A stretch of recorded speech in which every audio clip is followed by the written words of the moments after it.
The following message is best viewed on an oscilloscope. The following message is best viewed on an oscilloscope.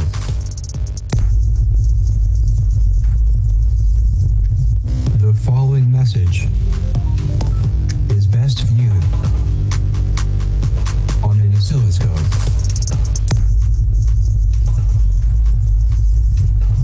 The following message is best viewed on an oscilloscope.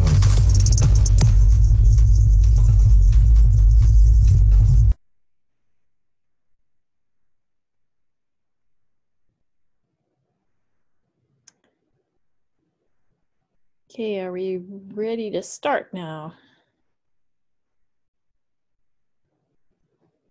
All right, welcome everybody to the second Astro-particle physics and cosmology session.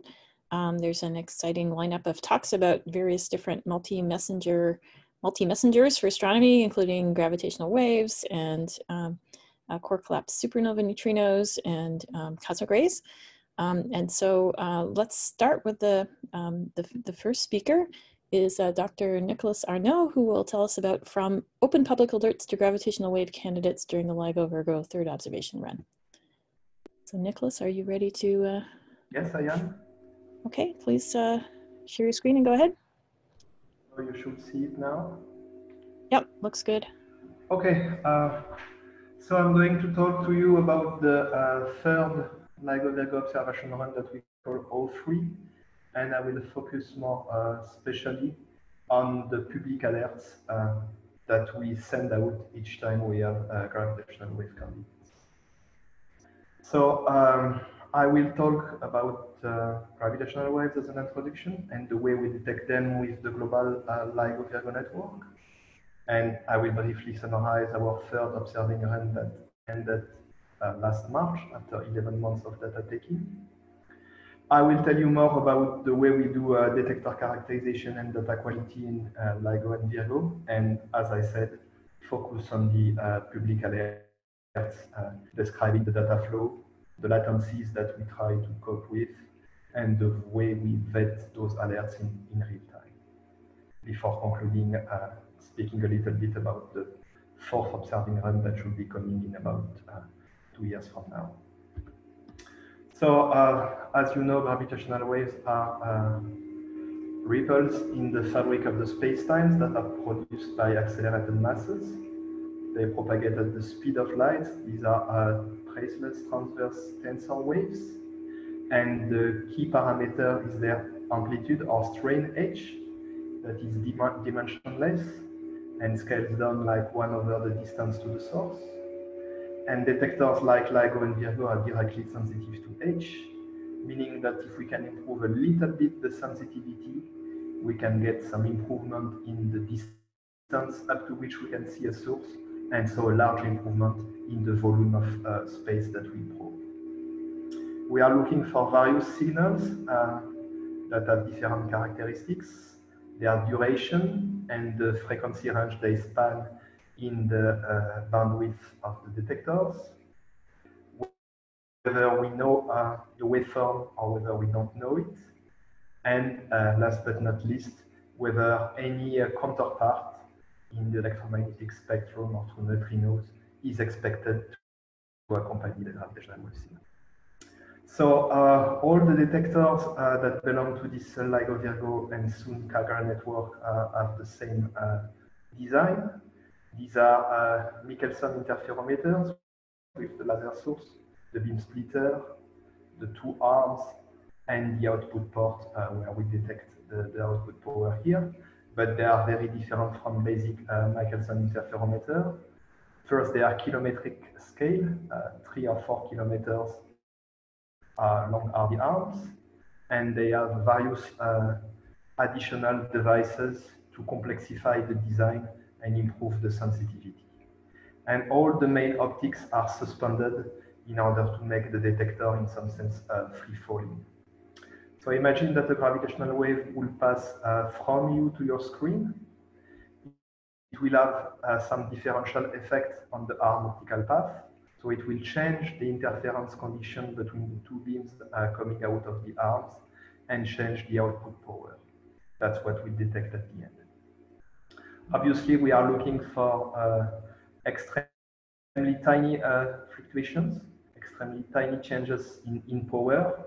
So we try to get the best possible sensitivity, but we are limited by noises. So it's a continuous struggle to try to mitigate or fix them. And those noises can have various sources. They are fundamental, like the shot noise.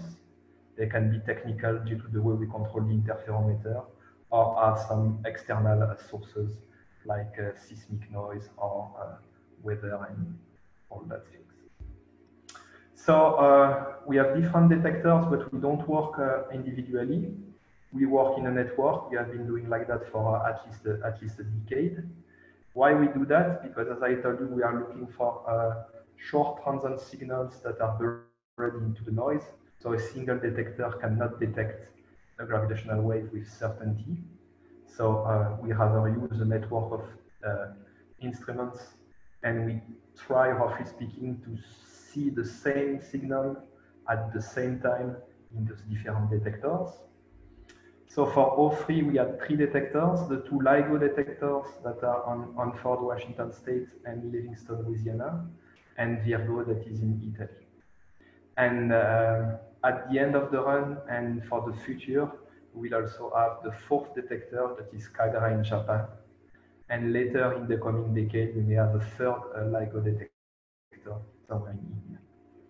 So those interferometers are non-directional in the sense that they can probe a significant fraction of the sky with a response that depends on the actual direction of the source.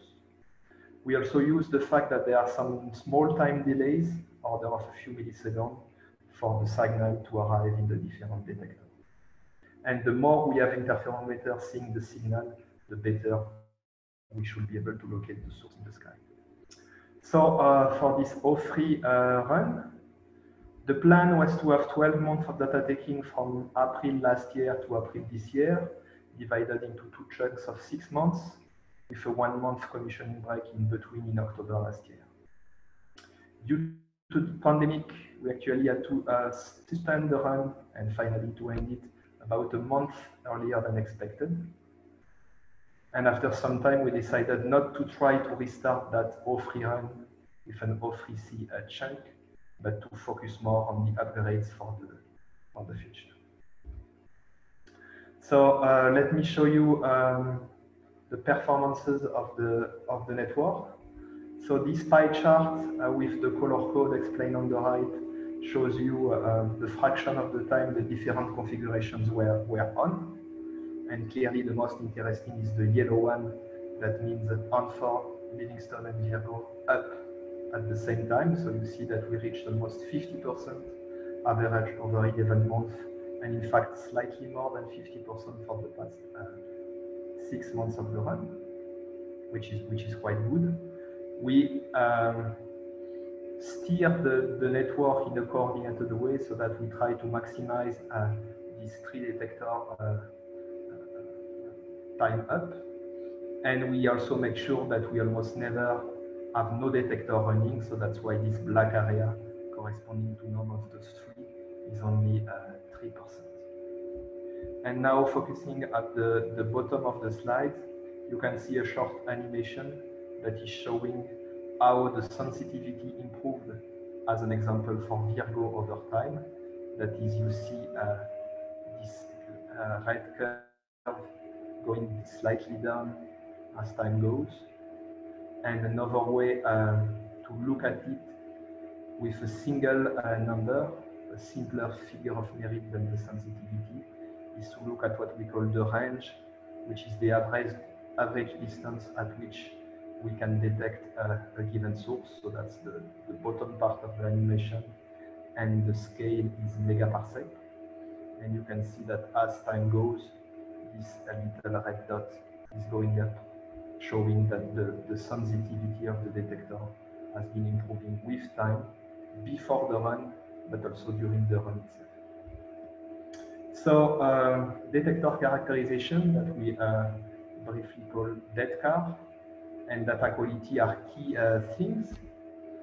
And I have tried with these schematics to tell you a bit more about that. So the DETCAR group is at the center. On the left side, you have all that is connected to the detector with the instrument itself in red. So the need to track all the noises to see if the detector is stable and to make some related investigations. The top part is the environment, anything coming from outside, but that can interfere with the behavior of the detector, degrading the sensitivity, introducing noise transients, and making the detection of real signal more difficult. And at the bottom, this is the calibration and the reconstruction of the signal. And on the right-hand side, that's more all the part connected to data analysis. With low latency, the thing on which I will focus in the following, where we try to send alerts each time we detect a potential gravitational wave candidate online. And we have all the computing aspect related. And finally, at the bottom, the data analysis, because the data is not only analyzed online, as you can imagine, but also offline. And so we have not only to look at the alerts when they come, but at the data set as a whole for offline analysis. So this other schematics is trying to summarize the data flow, starting from the interferometer on the left that produces raw data, that is reconstructed and calibrated. And then we have what we call the gravitational wave stream H of t. The streams from the different interferometers are gathered together and sent as input to online pipelines that produce triggers. And when those triggers are significant enough, they turn into gravitational wave candidates that we need to vet in real time. And if they are found interesting, they are sent to the astronomer community. And then, so that's expected to be with a latency of a few tens of minutes at most. And then you have all the offline part to make the global data quality for all the analysis that needs to confirm those online candidates and maybe find others. So if you want to know more about the way we do public alerts, you can follow this link. As I said, the data are analyzed in real time with the twofold goal to detect and to localize. And if an alert is found good enough internally, we send it to astronomers to the GCN network. So the flow of the alerts is shown here. So on the x-axis at the bottom, you have the latency in a pseudo-logarithmic scale. And what is important, I think, is the green part.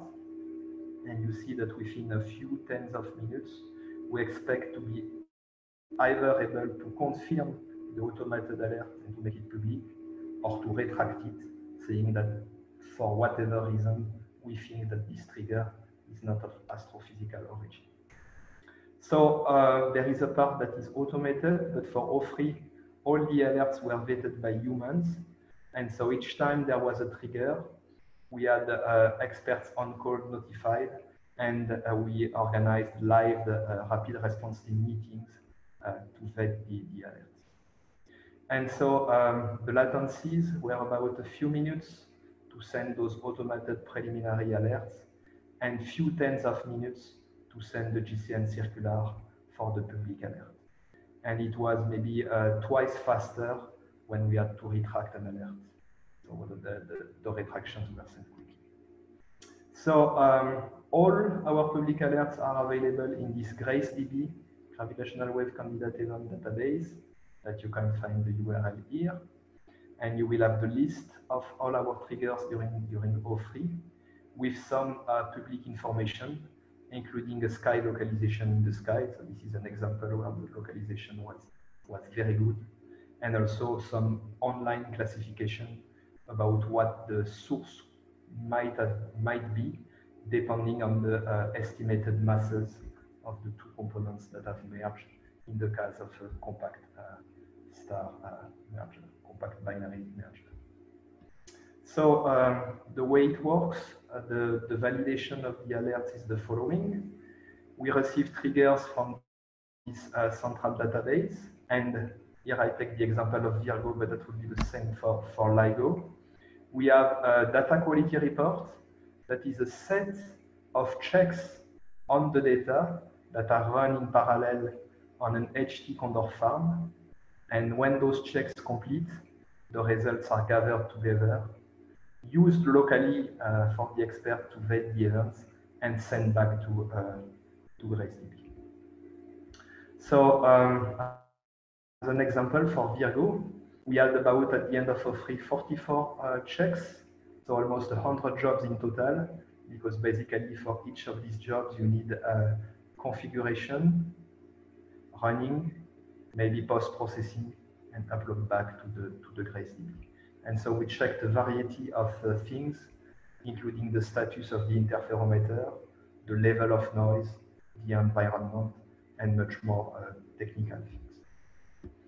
So all in all, we had a lot of triggers, much more than those that we make public at the end. So about 15,000 data quality reports generated in 11 months. 10% of them had a false alarm low enough to have these checks fully processed automatically. So of course, we are not supposed to send all those alerts public, but we have a threshold that is lower internally than what we send publicly, and that was really reliable during O3. And for each of them, of these data quality reports internally, we have this kind of web interface where you can find buttons that give you information about the event, some documentation, and then at the bottom part, the checks that are gathered in the hierarchical structure, and the color code that tells you basically what is going on with the checks that belong to each box. And that was a good example of Ligo-Virgo collaboration, because the standard was created by Ligo and adopted by Virgo. So one of the things we do, for instance, if you see on the bottom left, you have this animated GIF.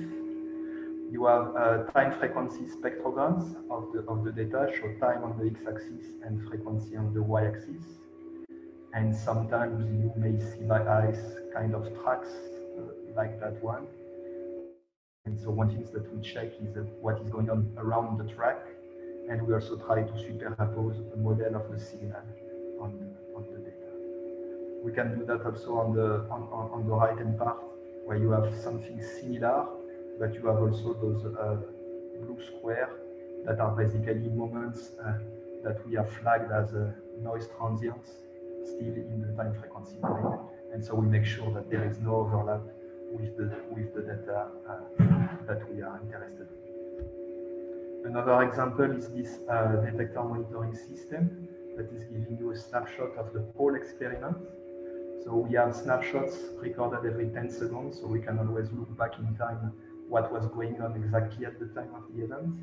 And there is a full hierarchical structure that you don't see here on this screenshot, but basically each cell contains a set of checks, and the color of the cell gives you the worst among the checks that are inside that particular cell.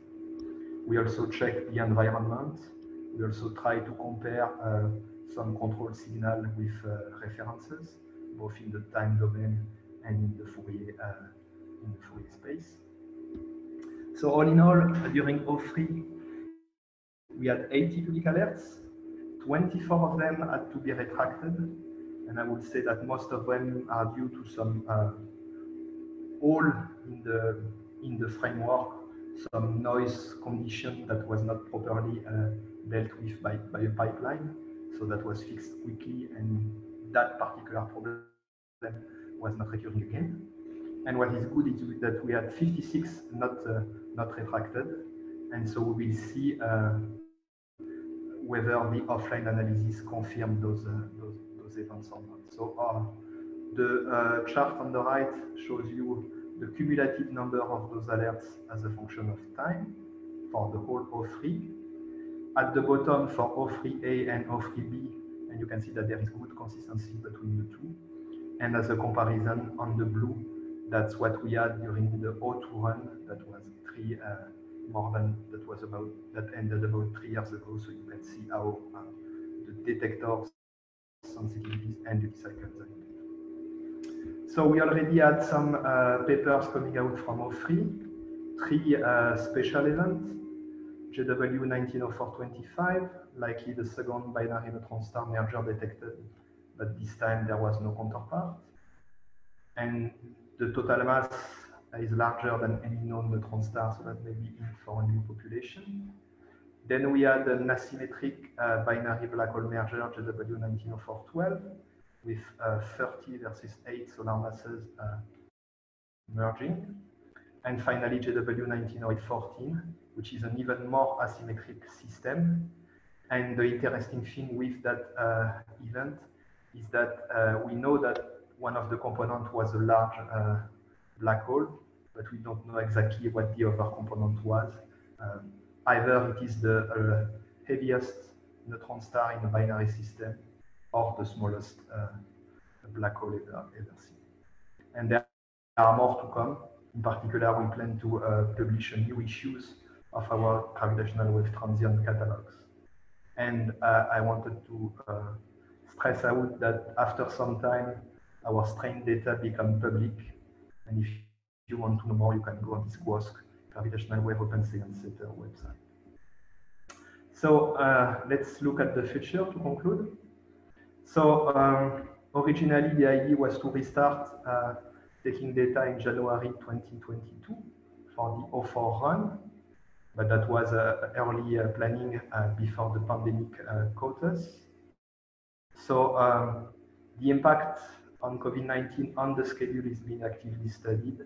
And so if you are interested, we invite you to stay tuned, possibly by subscribing to this open LVM forum to know more about when we restart data, normally with a significant improvement in sensitivity and duty cycle. So this O3 run was quite challenging, but also quite successful for the Ligo-Virgo network. We took almost a year of data with 3 detectors running. We had to stop it 1 month earlier due to the pandemic. And now people are working on analyzing the O3 data and slowly shifting towards O4, where we hope to detect much more signal. So this O4 run should be at least as long as O3 was. The goal, as I said, is to improve the sensitivity and the duty cycle, and this time it should be a 4-detector network, which will be super. So we expect more alerts and more real events. So that means that all the framework that I showed you before should be improved, upgraded to cope with this increased rate of events, making decisions more automated and trying to work with even lower latencies. So we are working on developing additional tools to help us separating signal from noise with the highest possible purity. Thank you very much. Thank you very much, Nicolas.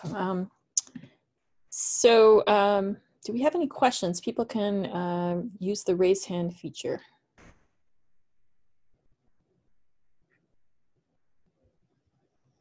So actually, I have a question. So there are quite a lot of retractions, and I'm just curious about the philosophy of Ligo-Virgo for that. Is the aim in the future to never issue retractions? But of course, you can imagine that if you have your thresholds such that you might occasionally get some retraction, it's actually more sensitive. So is the idea that it's always tolerable to have some level of retraction, or is the aim to avoid them as much as possible?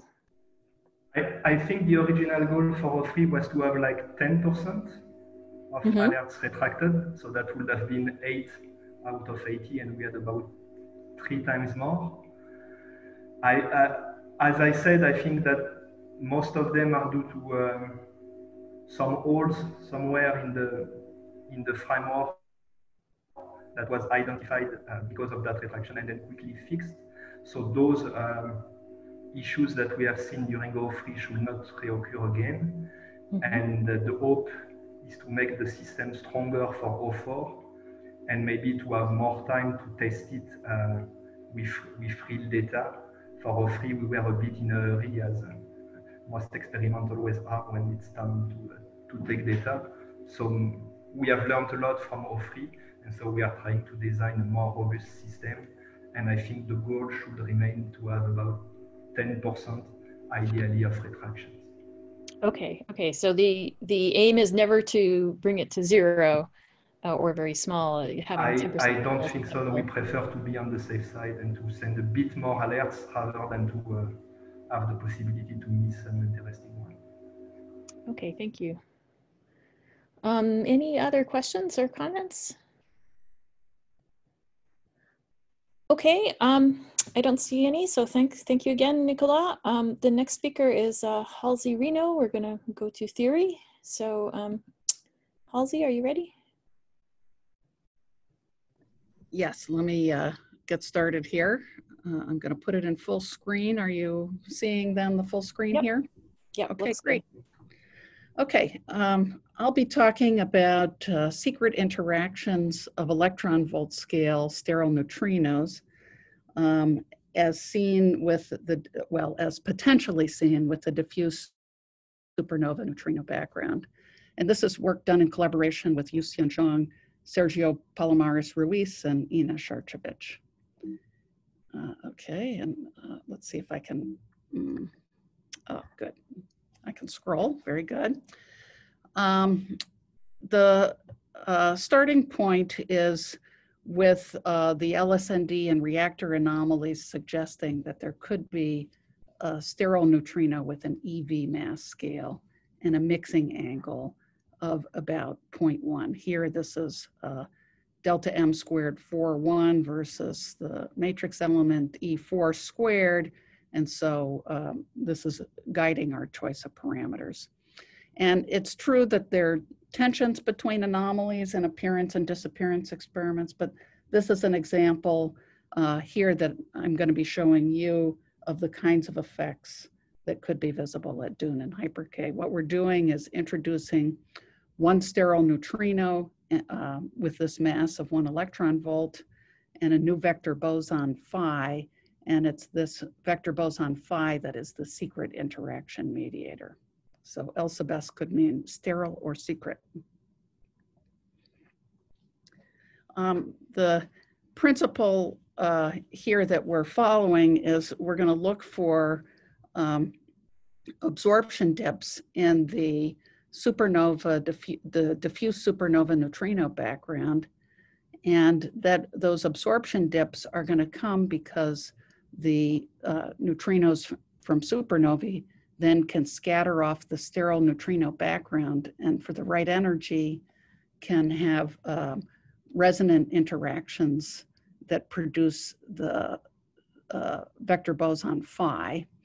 And so we're going to look in a mass range for the vector boson phi in the few keV range, because that's exactly the range that's going to give you the dips for characteristic 10-ish, 20, 30 MeV scale neutrino energy from the supernovae.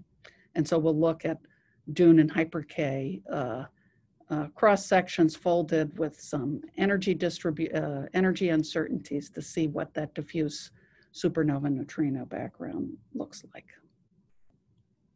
This is the same principle where earlier, in fact, much earlier, Tom Weiler in 1982 discussed related to Z-bursts. Here he was thinking about the active neutrino background, and back in 1982, you could take a active neutrino mass of 0.1 electron volts easily and send a 10 to the 13 GeV neutrino. In that scattering, you could make resonant production of Z's. And on the right is an example of survival probabilities of post-GZK neutrinos sent in that group evaluated in 2005. But so it's the same principle, it's just that instead of having active neutrinos, you have sterile neutrinos.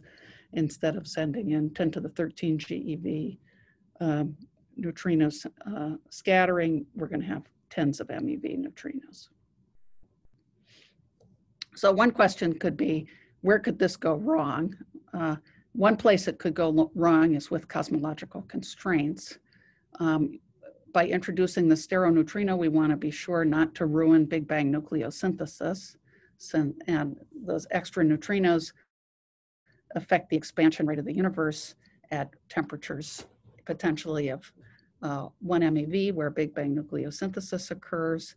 And then in later epochs, neutrinos can affect predictions for the cosmic microwave background fluctuations. They can be modified by the presence of massive neutrinos.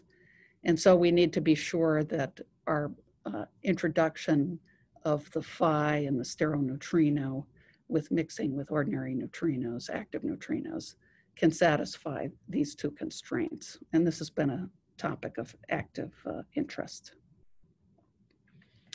One thing that's different about our discussion here from some of the other discussions is that we're not using an effective interaction G sub S that is similar to G Fermi that we would use in weak interactions.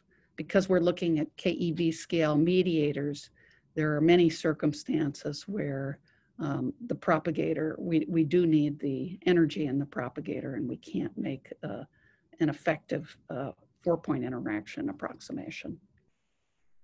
So what I'll do is I'll revisit the cosmological constraints to assure you that we're looking in a region that is acceptable, and then look at signals at DUNE and hyper-K. So first, I would like to talk about no oscillations. Suppose you have a sterile neutrino that's decoupled at high temperature, the phi is decoupled at high temperature, and what's the impact of those two extra degrees of freedom on the expansion rate of the universe? One way to do that is to look at the effective number of neutrinos, and the effective number of neutrinos during Big Bang nucleosynthesis has to be less than about 3.2 for consistent Big Bang nucleosynthesis abundances. So if we assume that the sterile neutrino and phi decouple at the TeV scale and that the phi is relativistic at temperatures of around 1 MeV, then we can evaluate the ratio of the sterile neutrino temperature to the active neutrino temperature, which I've called Xi, and in the relativistic case, accounting for degrees of freedom and appropriate factors, the effective number of neutrinos is 3.17, so we're in business, we're good. So that's when phi is relativistic, namely its mass is less than an MeV. When phi has a mass larger than 1 MeV, the calculation is a little bit different, but even so, the number of effective degrees of freedom is, well, okay, we'll say at the limit of acceptable, but which we will count as acceptable. So the principle here then is that as long as the sterile neutrinos are not in equilibrium with active neutrinos at 1 MeV, that we should be fine with Big Bang nucleosynthesis.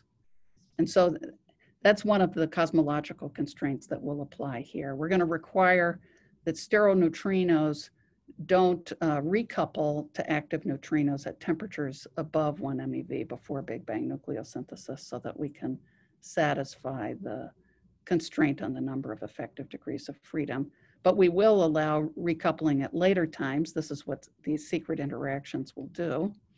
But then we also require that the sterile neutrinos decouple before temperatures, photon temperatures of 1 electron volt, so that the active neutrinos are free streaming and that we don't ruin the results of the standard picture with for cosmic microwave background fluctuations.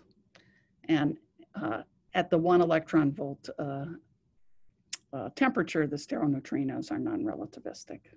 So that's our principle.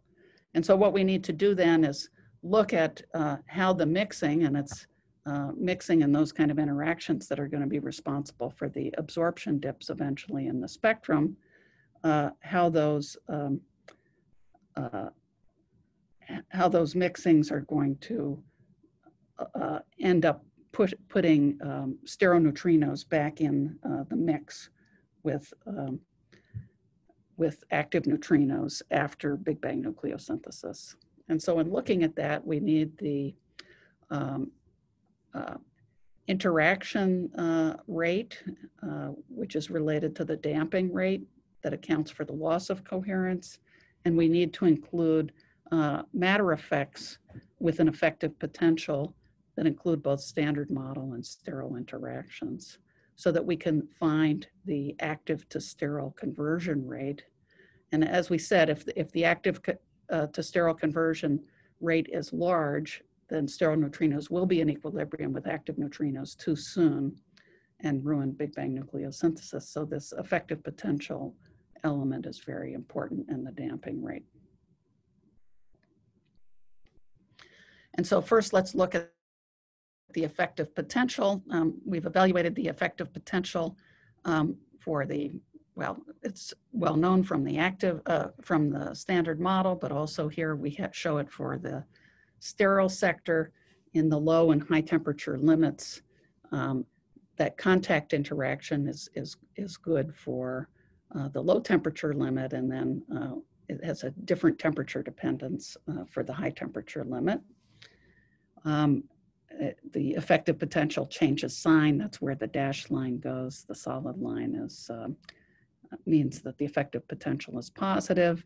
And I'm showing the average effective potential and the effective potential at the average momentum. They're both about the same. So we're going to use just the simpler black lines here.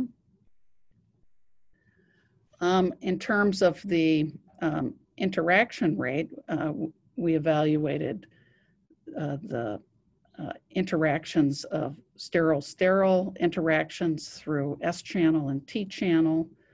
The contact interaction then is for low energy.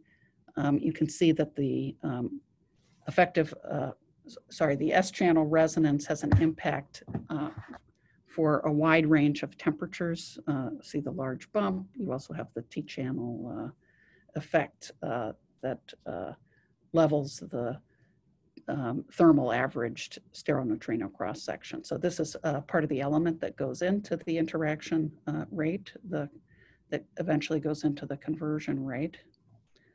And so when you put those pieces together and ask what's the sterile neutrino production rate and compare it to the Hubble expansion rate, so this is the ratio of the sterile neutrino production rate over the Hubble expansion rate,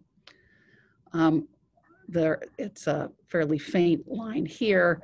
When the sterile neutrino production rate is larger than the Hubble expansion rate, then the sterile neutrinos are recoupling with active neutrinos. And so the black line shows an acceptable curve where that recoupling doesn't happen till after a temperature, that is to say at a lower temperature of photons than 1 MeV. We see the recoupling, and then again that sterile neutrino production rate falls below 1, and so then there's a decoupling, and that decoupling occurs at a temperature that is above 1 electron volt. And so we're allowing then that recoupling to happen for temperatures between, for temperatures lower than 1 MeV, but the decoupling has to occur before temperatures come to 1 electron volt. And so the green and the blue curves are showing examples where the recoupling happens before Big Bang nucleosynthesis, so forbidden. And the red curve shows something where the recoupling happens after Big Bang nucleosynthesis, but the decoupling doesn't occur soon enough. And so translating examples like this into an exclusion plot is shown here. We've got limits here the 1 electron volt constraint here is the free streaming constraint. We've got the Big Bang nucleosynthesis constraint. In the hashed area, the effective potential is very small. And so it is, of course, excluded because the mixing is too large.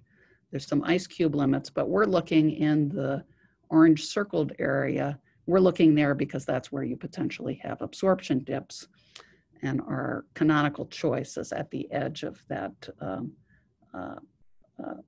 orange region.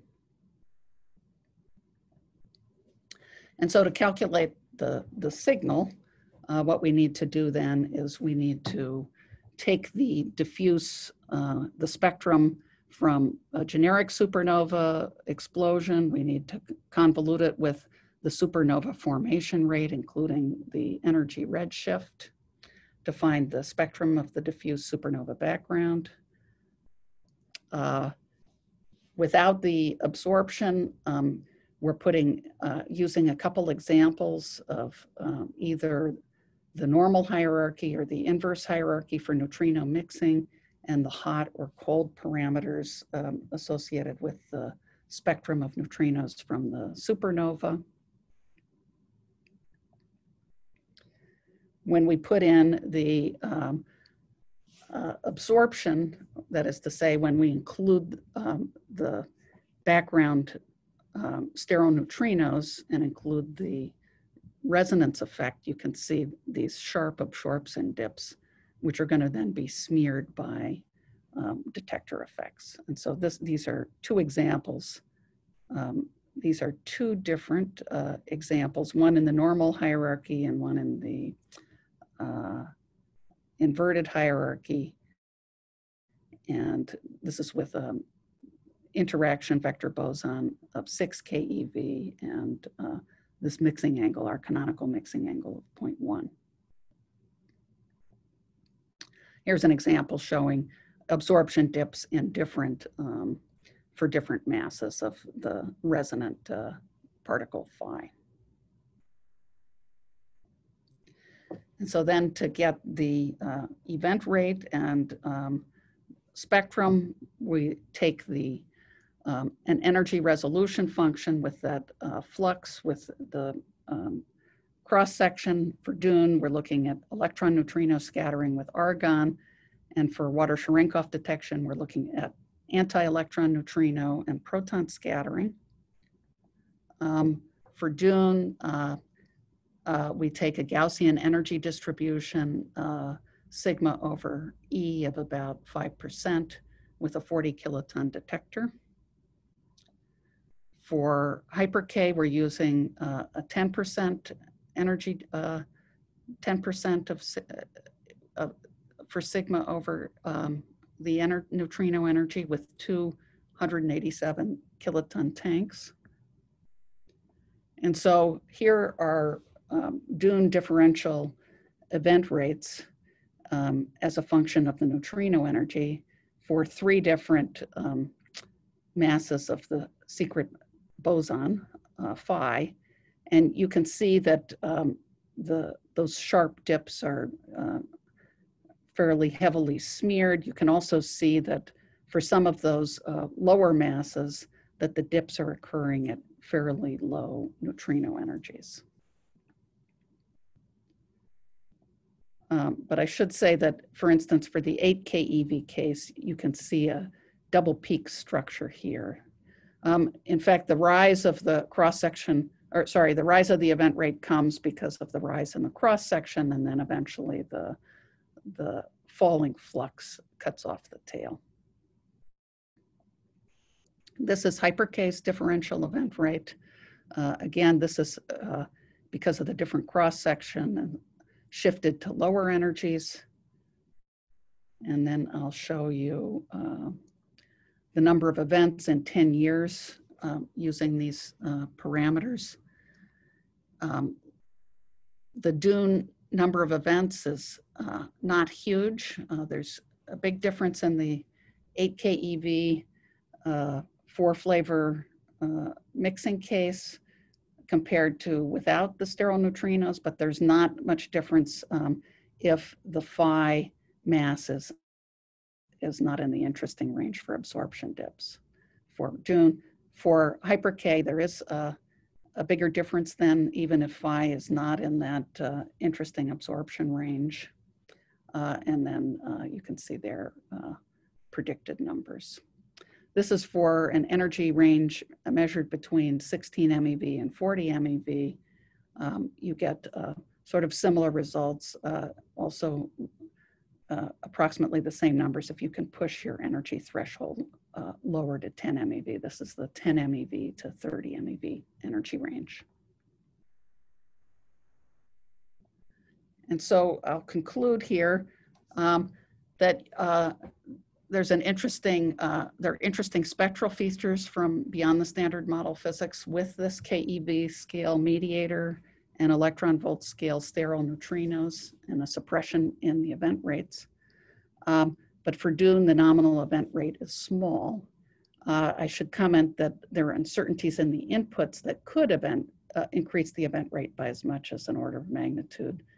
Those uncertainties include the neutrino cross-section, the supernova energy spectra, the supernova formation rate, and the fact that there could be other sources of tens of MeV neutrinos like failed supernovae.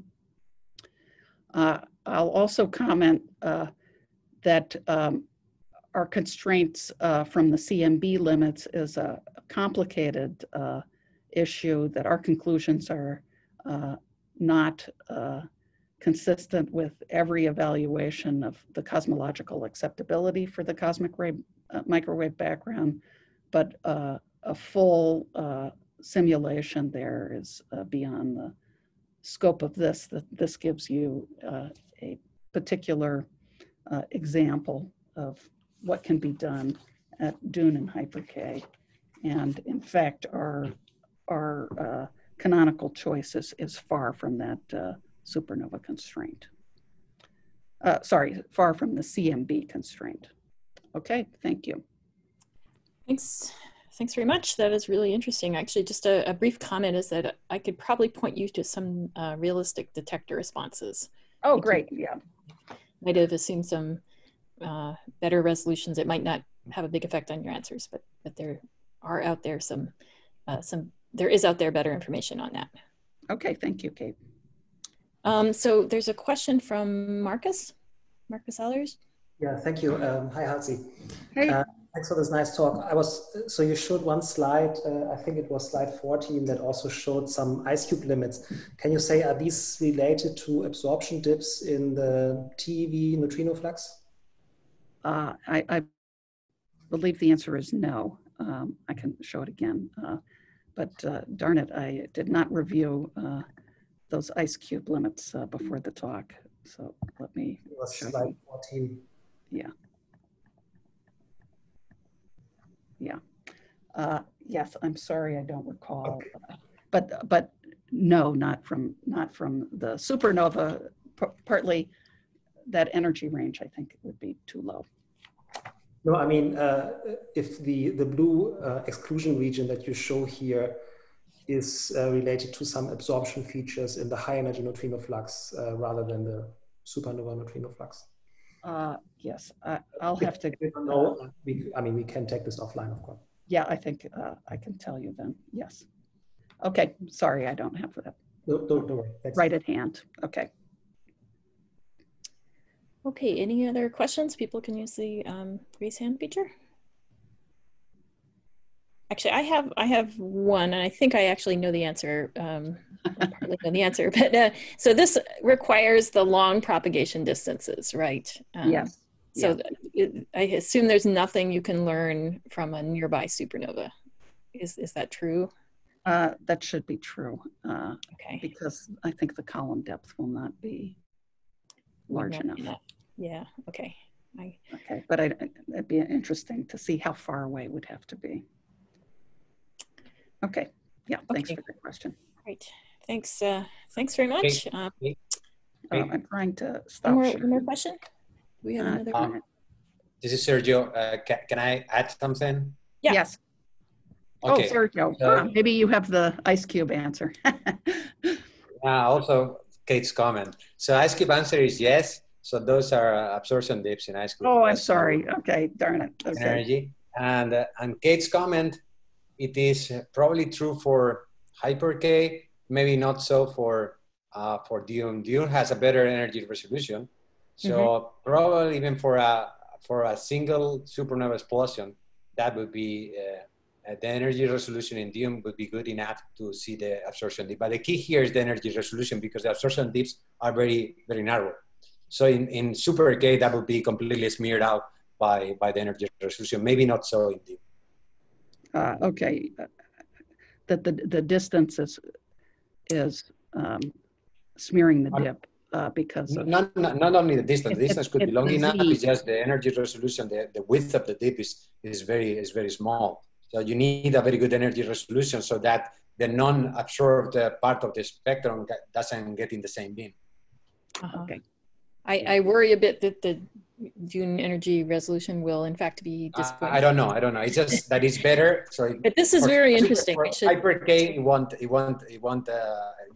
have a signal because of that. For DUNE, I'm not sure. Okay, so this is we should follow up on this actually. Maybe Juno does better actually. Yeah. Okay, thank you. Okay, thanks. So now we move on to DUNE supernova burst capabilities. The next speaker is Clara. Clara, would you like to share your screen, please? Hello. Yes.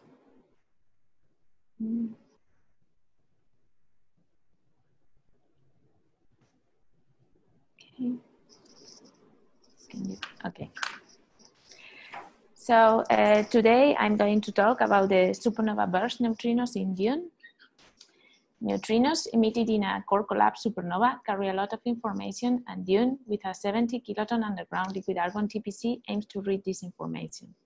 In particular, DUNE will be especially sensitive to the electron neutrino flavor component of that burst of neutrinos. This talk will have 4 main parts. First, I will introduce the supernova neutrino emission.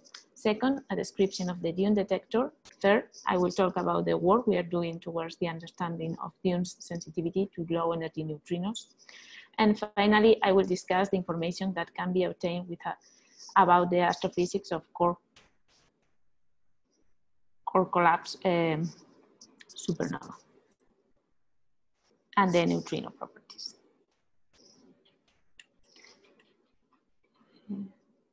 Sorry.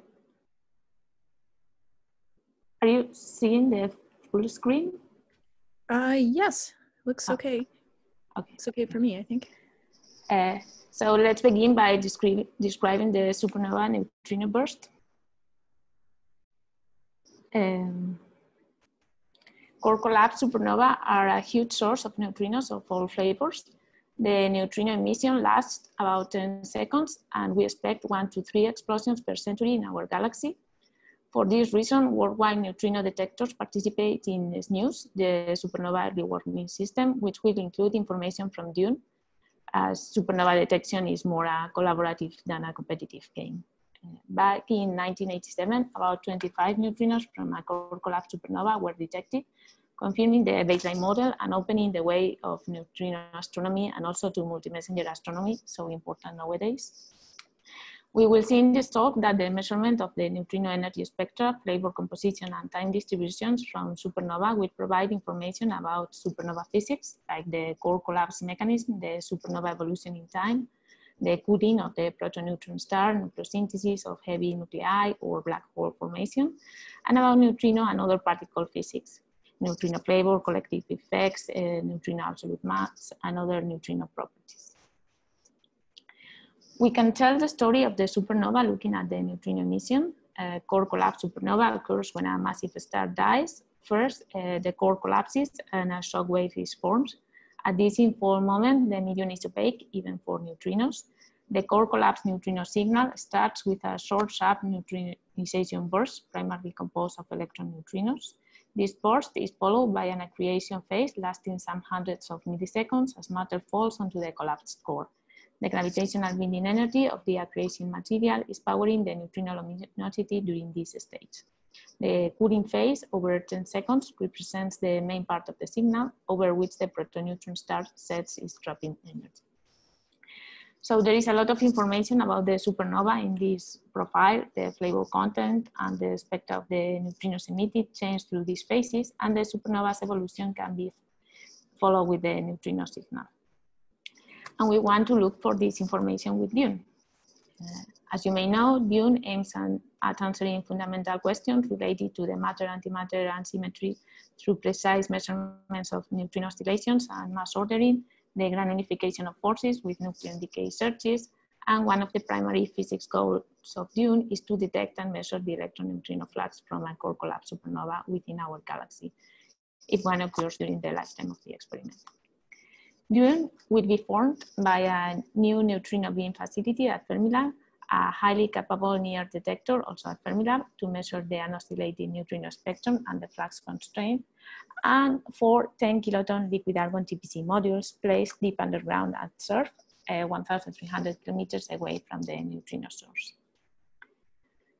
To detect the neutrinos coming from a core collapse supernova, we would use the FAR detector, as it is located 1.5 kilometers underground at Sanford Underground Research Facility in Leeds, South Dakota, and composed by 4 liquid argon modules of 10 kiloton fiducial mass each. 2 modules will use the single phase technology, 1 will be dual phase, and the technology of the last module still has to be decided.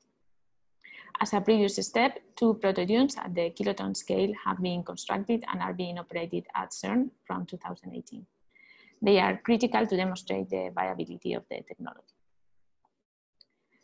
In DUNE, we chose the liquid argon TPC technology because of the excellent 3D imaging capabilities, as a few millimeter resolution in a large volume is possible, the excellent energy measurement capability with a totally active calorimeter, and the particle identification thanks to the energy deposited per unit drag length, event topology, etc.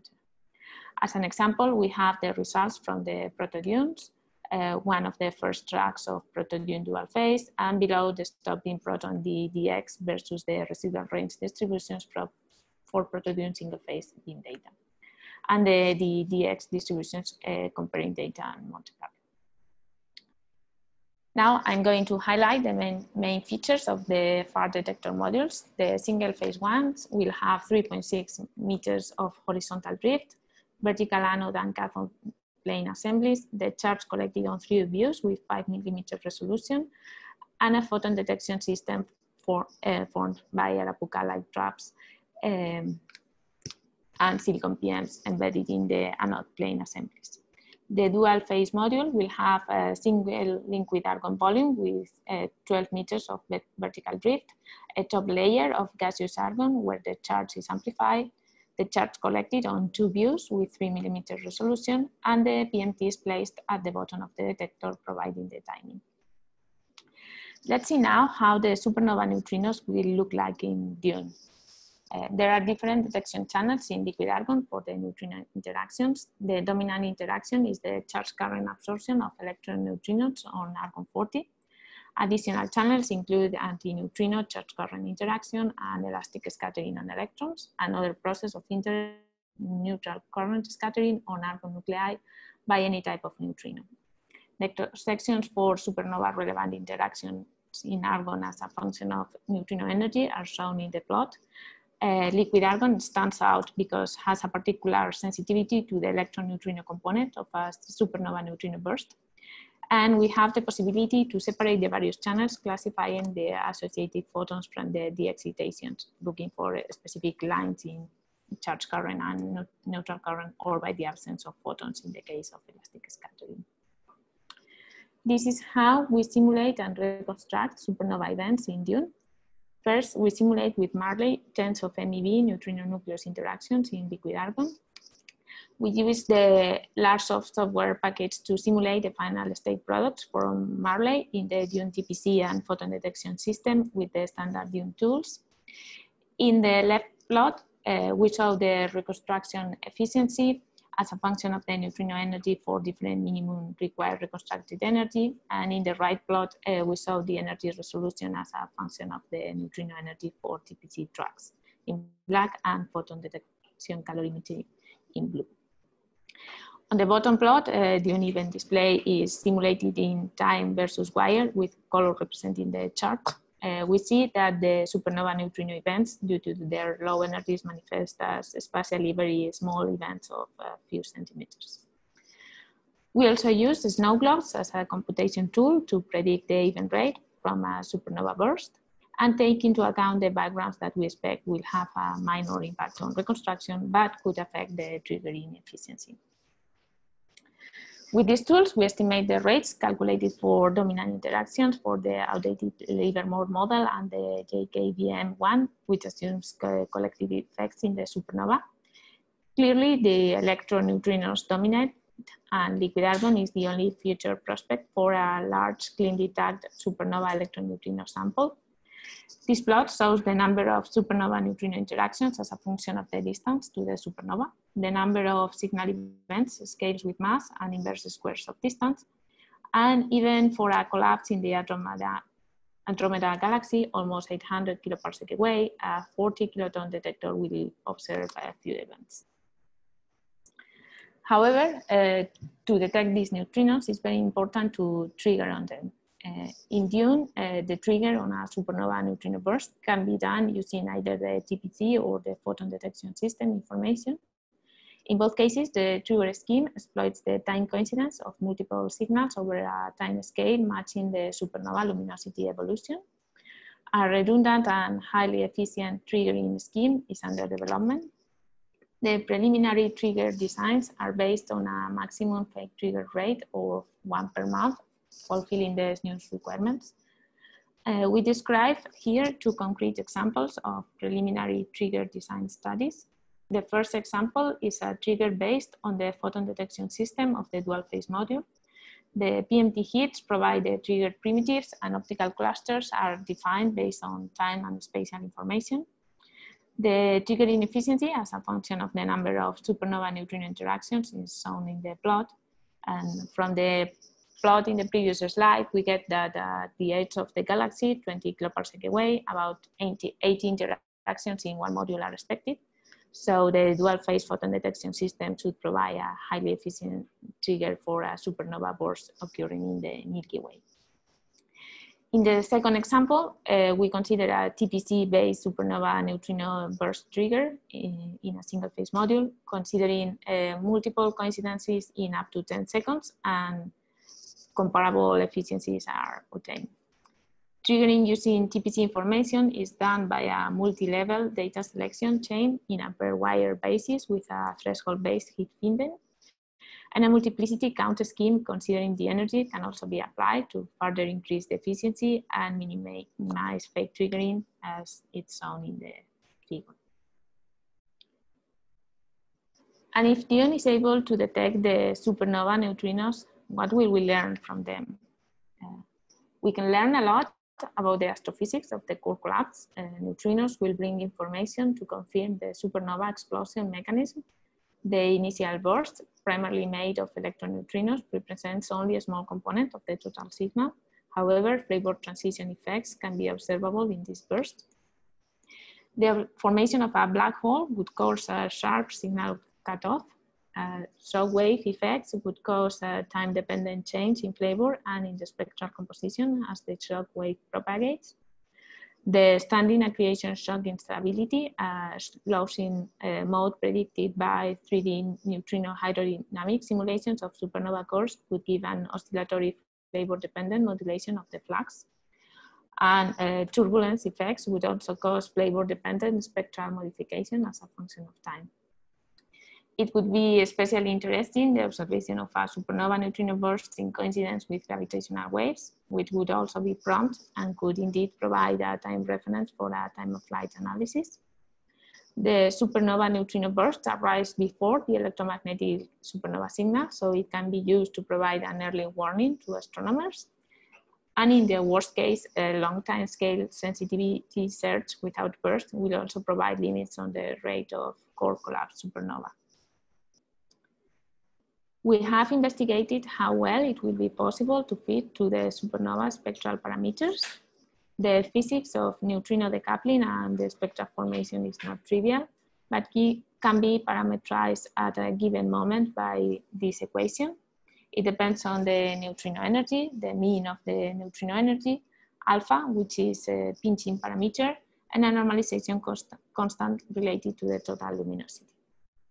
The different flavors have a different average energy and pinching parameter and evolve different in time.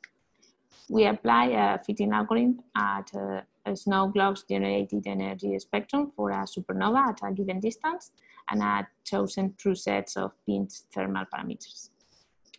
We focus on the electron-neutrino flux and charge current interactions. The figure then shows the precision with which DUNE can measure two of the spectral parameters, epsilon, which is the binding energy, and the average energy of the electron-neutrino component for the time-integrated spectrum profiling over alpha. We have also investigated the timing requirements given the supernova neutrino signal expected. During the first 50 milliseconds of a 10 kiloparsec distance supernova, the mean interval between successive neutrino interactions is between 0.5 and 1.7 milliseconds, depending on the model. And the TPC alone provides a time resolution of 0.6 milliseconds. However, nearly half of galactic supernova candidates lie closer to Earth than this, so the rate can be tens or even hundreds of times higher.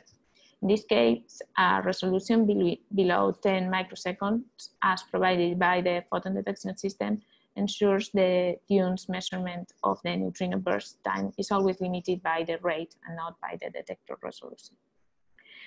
The hypothesized oscillations of the neutrino flux due to standing activation shock instabilities would lead to features with a characteristic time of 10 milliseconds, also greater than the time resolution.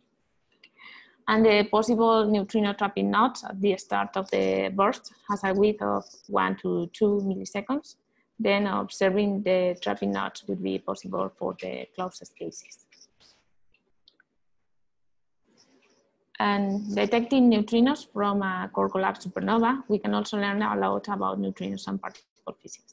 A core collapse supernova can be thought as an hermetic system which can be used to search for new physics like also bosons, neutrino magnetic moments, dark photons and particles, and extra-dimensional gauge bosons. Such energy loss-based analysis will make use of two types of information. First, the total energy of the emitting neutrinos compared to the expected release in the gravitational collapse. And second, the rate of cooling should be measured and compared with what is expected from diffusion of the standard neutrinos. As DUNE is mostly sensitive to electron neutrinos, complementary data of anti-electron neutrinos from Water-Cherenkov and scintillator experiments for a careful analysis of the flavor transition will be very useful. The flavor transition physics and its signatures are a major part of the physics program in the different periods. A supernova burst is the only opportunity to study neutrino-neutrino interactions experimentally, but the coherent scattering of neutrinos of each other is very complex as the neutrino density is very high and flavor transformations are not trivial. This is an active theoretical field and the effects are not yet fully understood. It's important to note that the features depend on the unknown mass ordering, so it could tell us what the ordering is. The neutrino mass ordering affects the specific composition in multiple ways during the different years of neutrino emission. One of the more robust signatures is the early time signal, and the electron-neutrino component will be critical. This figure shows the expected event rates as a function of time for the electron capture model for 40 kiloton of argon. And the event rate for the unrealistic case of no flavor transitions is shown in blue, and the event rate, including the effect of matter transitions for the normal and inverted orderings, are represented in green and red. And this brings me to the conclusions. We have seen that the DUNE experiment will be sensitive to neutrinos with about 5 MeV up to several tens of MeV. The regime of relevance for core collapse supernova burst neutrinos. This low energy regime presents particular challenges for triggering and reconstruction. Backgrounds are expected to be relatively tractable during the few tens of seconds of interval of a supernova burst. DUNE's DPC and photon detection systems will both provide information about these events, and we have developed software tools that enable preliminary physics and astrophysics sensitivity studies. DUNE will have good sensitivity to the entire Milky Way and possibly beyond, depending on the neutrino luminosity of the core collapse supernova. We expect a threshold turning on at about 5 MeV deposited energy and an energy resolution between 10 and 20%. We expect good sensitivity to supernova electron neutrino spectral parameters. The observation of a burst will also enable sensitivity to neutrino mass ordering, collective effects, and potentially many other topics.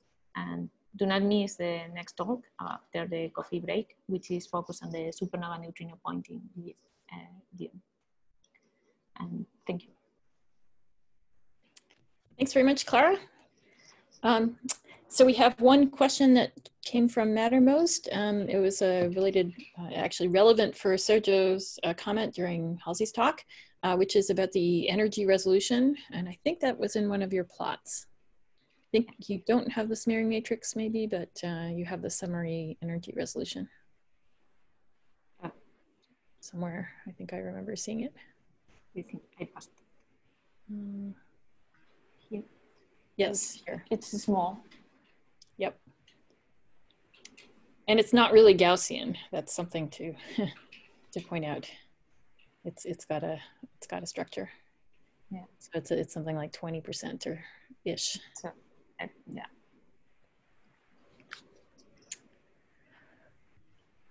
Okay. Does anybody have any other comments or questions? Oh, I have several hands are up. Okay. Amal Dige?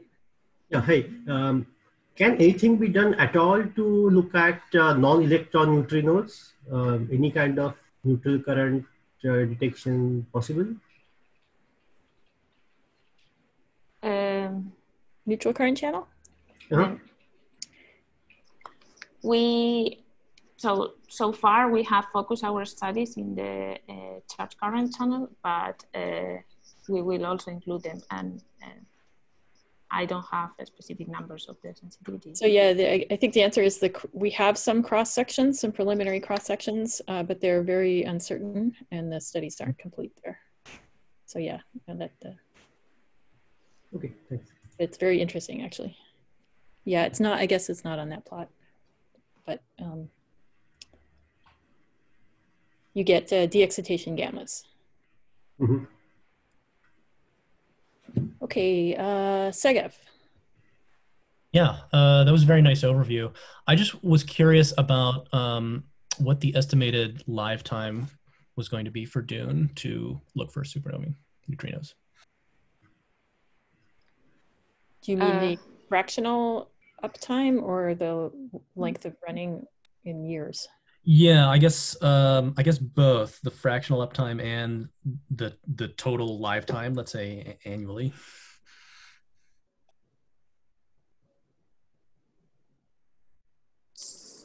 So DUNE will be running for many years. That's still not to be defined, but it's on the order of tens of years, I guess.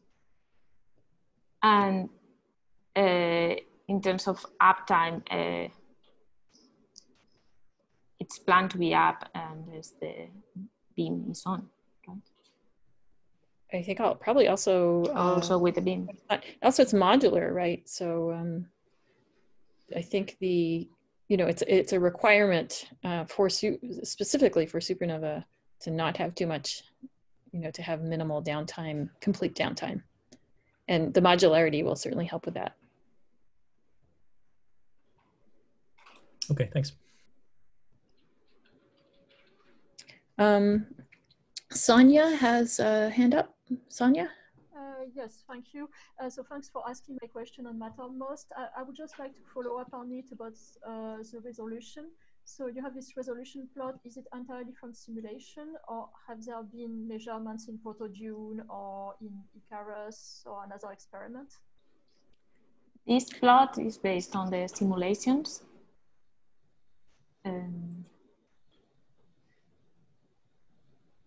we have information from the protodunes that can revisit this, but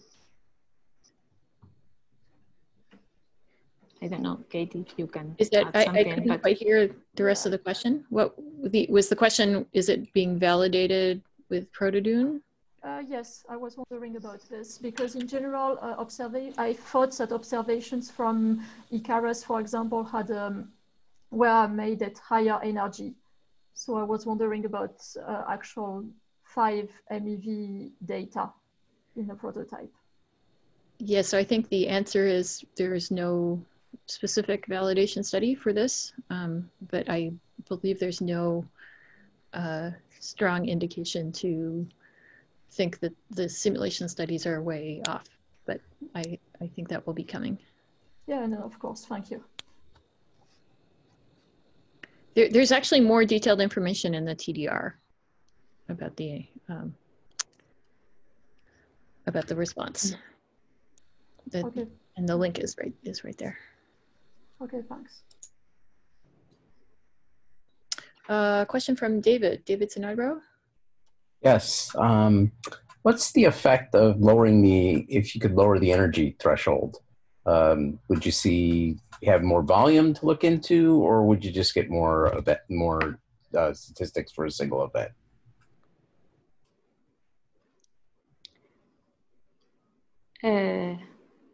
Well, that's both things. We gain statistics for a low energy event, and in principle, we are seeing events from the whole detector. But if it has low energy, perhaps we increase by increasing the statistics, we are sensitive to an event in a corner, let's say. I'm thinking more now, for instance, in the dual phase module where we have 12 meters drift. If we want to observe the light from the top of the detector, we are in fact able to observe it with this threshold. But if it was lower, we would observe it more. Okay, thanks. Okay, so we are running a tiny bit over, not too bad. So I think we should end the pre-coffee break session. So thank you very much, Clara, and thanks for the questions. So we will move into coffee break, and we come back at 15 minutes after the hour. So see you then.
Hi, everybody. I think it's time to start again.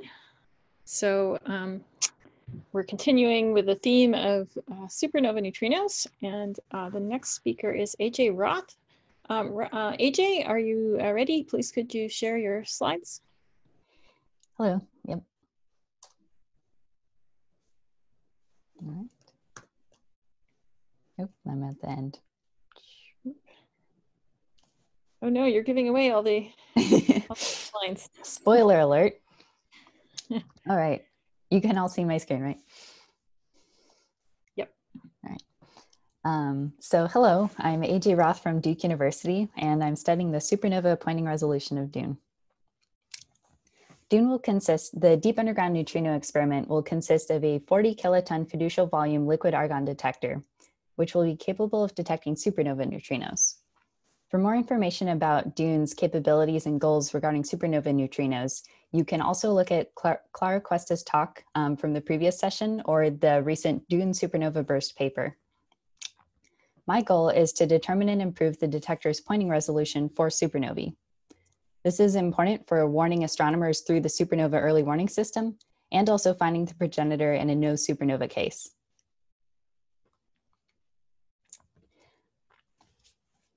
The majority of neutrino events in DUNE from a supernova would be electron-neutrino charge current interactions.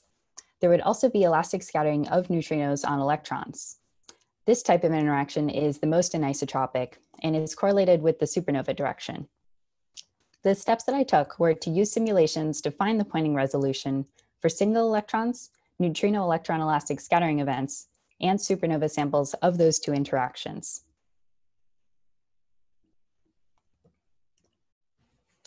When supernova neutrinos interact in liquid argon, they create electrons and gammas, which can then create more electrons, and these are how neutrinos are detected.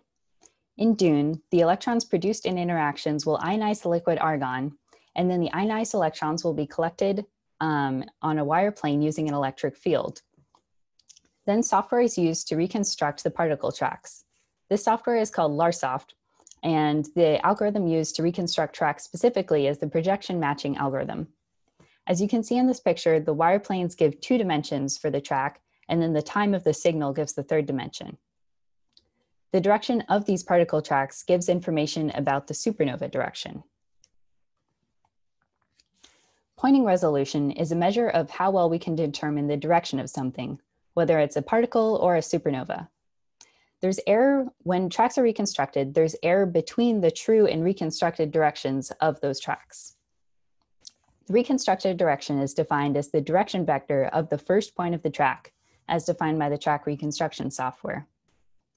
There's also error in reconstruction of supernova directions.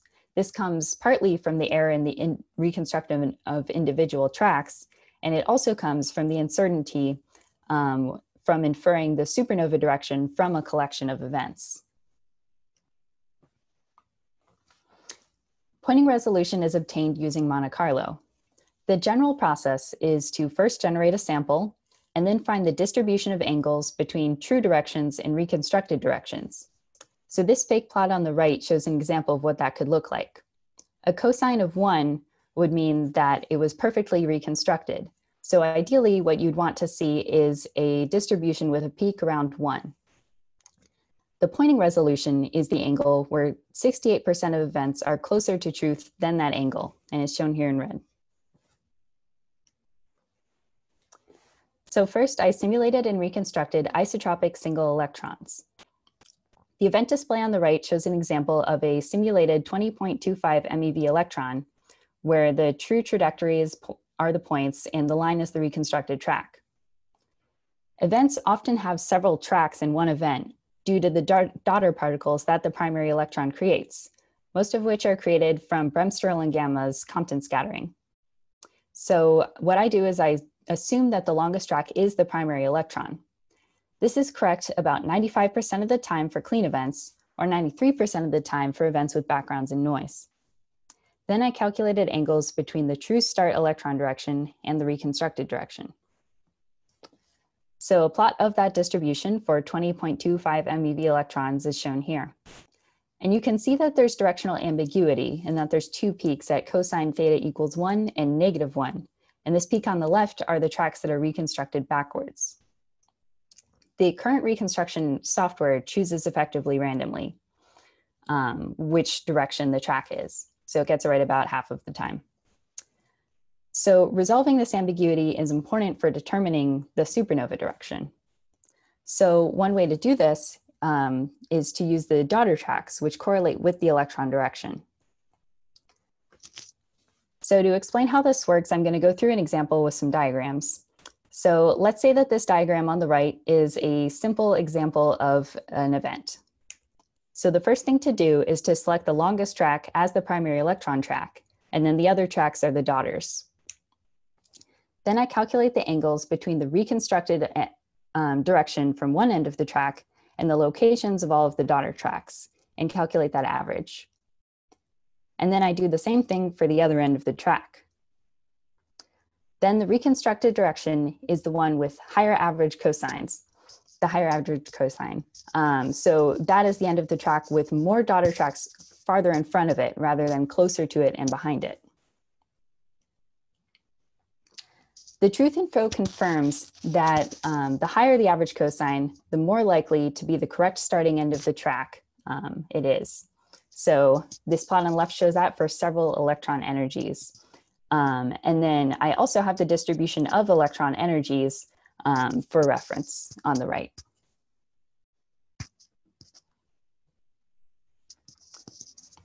This plot shows the fraction of tracks that have the correct sign, meaning that cosine theta is greater than 0, so it's closer to the true forward direction than the backwards direction, versus electron energy. So after adding daughter flipping, it's higher and it's also above 50% correct, so better than chance. And then here I have the Poynting resolution versus electron energy for single electrons, both for the standard reconstruction and after the flipping using daughters. And you can see that daughter flipping helps more at higher energies. And this makes sense because at higher energies, there are more daughter tracks with more energy. The next thing I did was look at neutrino electron elastic scattering Poynting resolution. I simulated and reconstructed neutrino electron elastic scattering events for different energies and flavors using these equations to select the neutrino energy and this equation on the right to calculate the scattering angle. The Poynting resolution comes from a combination of the neutrino electron angle spread and also the error in electron reconstruction. So to see the contribution of the angle of scattering to the Poynting resolution, what I did is calculated the angle at which 68% of true electron directions are closer to the true neutrino direction. And that plot is shown on the right. And then I also calculated the Poynting resolution of the reconstructed electron direction with respect to the neutrino direction. So standard reconstruction is shown on the top, and then after daughter flipping is shown on the bottom. And in these plots, nu x refers to muon and tau neutrinos together. So you might notice that the Poynting resolution seems weirdly high, and then it also gets worse with energy for the standard reconstruction case. So what's happening there is that there's ambiguity. When there's significant directional ambiguity, then what happens is that the Poynting resolution ends up on the left side of this plot. And so with higher energies, both of the peaks narrow, both the peak at 1 and -1. And so then the Poynting resolution actually moves closer to -1 because of the peak narrowing. So it gets worse with higher energies.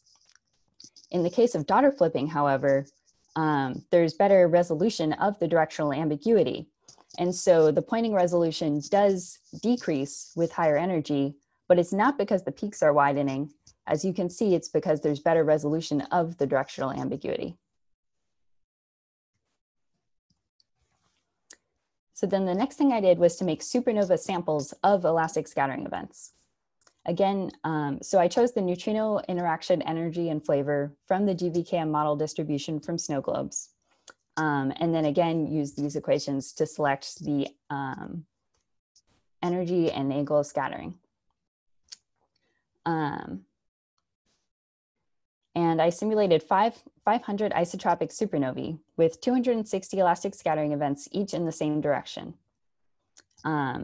These events make up about 7% of the total expected events, and charge current events would make up the other 93%. And this sample is without noise or radiologicals for now. So on the left, I show the neutrino energy distribution for elastic scattering events. And on the right, I show the expected electron energy distribution. And both of these, again, come from the GBKM model.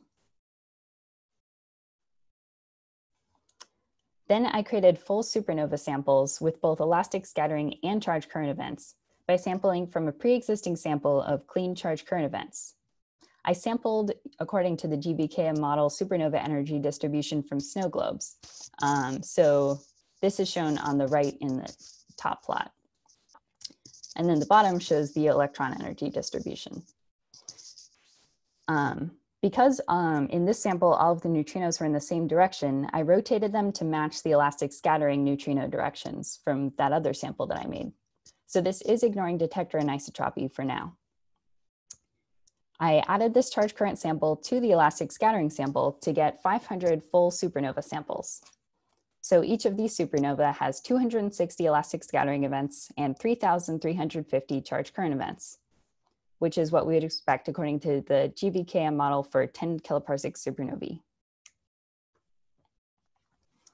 There are two different expressions for the angular distribution of the electron from a charge current reaction, depending on which transition takes place. These plots show the angular distribution of reconstructed electrons with respect to the true neutrino direction for charge current events in gray and elastic scattering events in red for two energy bins. As you can see here, charge current events are less directional than elastic scattering events, but they still do have directional information, so they have the potential to help pointing resolution. I used a likelihood function to reconstruct the supernova direction. This likelihood function takes into account not only the electron directions from all of the events in a supernova, but also the energies of each of those electrons. Specifically, the expected angular distributions based on those energies. This plot shows the negative log likelihood values for all directions for one example simulated supernova. The minimum of this plot is the reconstructed supernova direction. Again, you can see the effect of the directional ambiguity because there are two local minima and they're about 180 degrees apart. I used half of my supernovae, so 250, to make probability distribution functions for this likelihood function to use, and then found the pointing resolution of the remaining 250. I calculated the pointing resolution for these supernova samples, both with and without using the daughter flipping and the likelihood function. So using the daughters to flip tracks helped a lot, as well as the likelihood function from 147 degrees with no flipping, just simply using the maximum bin for the supernova direction, to 9.7 degrees after adding daughter flipping and the likelihood function. Also, when charge current events are added to this sample, the pointing resolution improves a little more to 4.7 degrees. It seems that the increased statistics of adding the charge current events outweigh the contribution of their anisotropy. And then I also calculated the pointing resolution with a 10 MeV threshold for the electrons to see the effects of not being able to detect lower energy electrons. And the pointing resolution was 4.2%. And that difference may be due to statistical fluctuations. But it also could be the fact that it could help you to discount to not use lower energy electrons, which are harder to reconstruct and have more error in the track direction. I then calculated pointing resolution for the charge current supernova samples with charge current events only and got 4.1 degrees. And this could be due to statistical fluctuation, as you wouldn't really expect using fewer tracks to help you. So future steps include finishing making samples with radiological backgrounds and noise, and then finding the Poynting resolution as a function of supernova distance, assuming different elastic scattering charge current distinguishing capabilities, and as a function of supernova direction. So in summary, my goal is to determine and improve DUNE's Poynting resolution for supernovae. I simulated and reconstructed single electrons, neutrino electron elastic scattering events, and supernova samples of elastic scattering and charge current events. I found that the current reconstruction has track direction ambiguity, which negatively affects the Poynting resolutions. Using daughter tracks to flip the tracks helps, and using a likelihood function is also a good way to reconstruct supernova directions. I found that the Poynting resolution for an elastic scattering and charge current clean sample of 10 kiloparsec supernovae was 4.7 degrees. And this is comparable to the Poynting resolution of water Trenkov detectors. However, further work is still needed to get a more realistic Poynting resolution with noise and radiologicals and study it as a function of supernova distance. These studies are still underway, but preliminary results do show that the degradation seems to be minor. All right, and that is all. Thank you. Thanks very much, AJ. Do we have any questions, comments?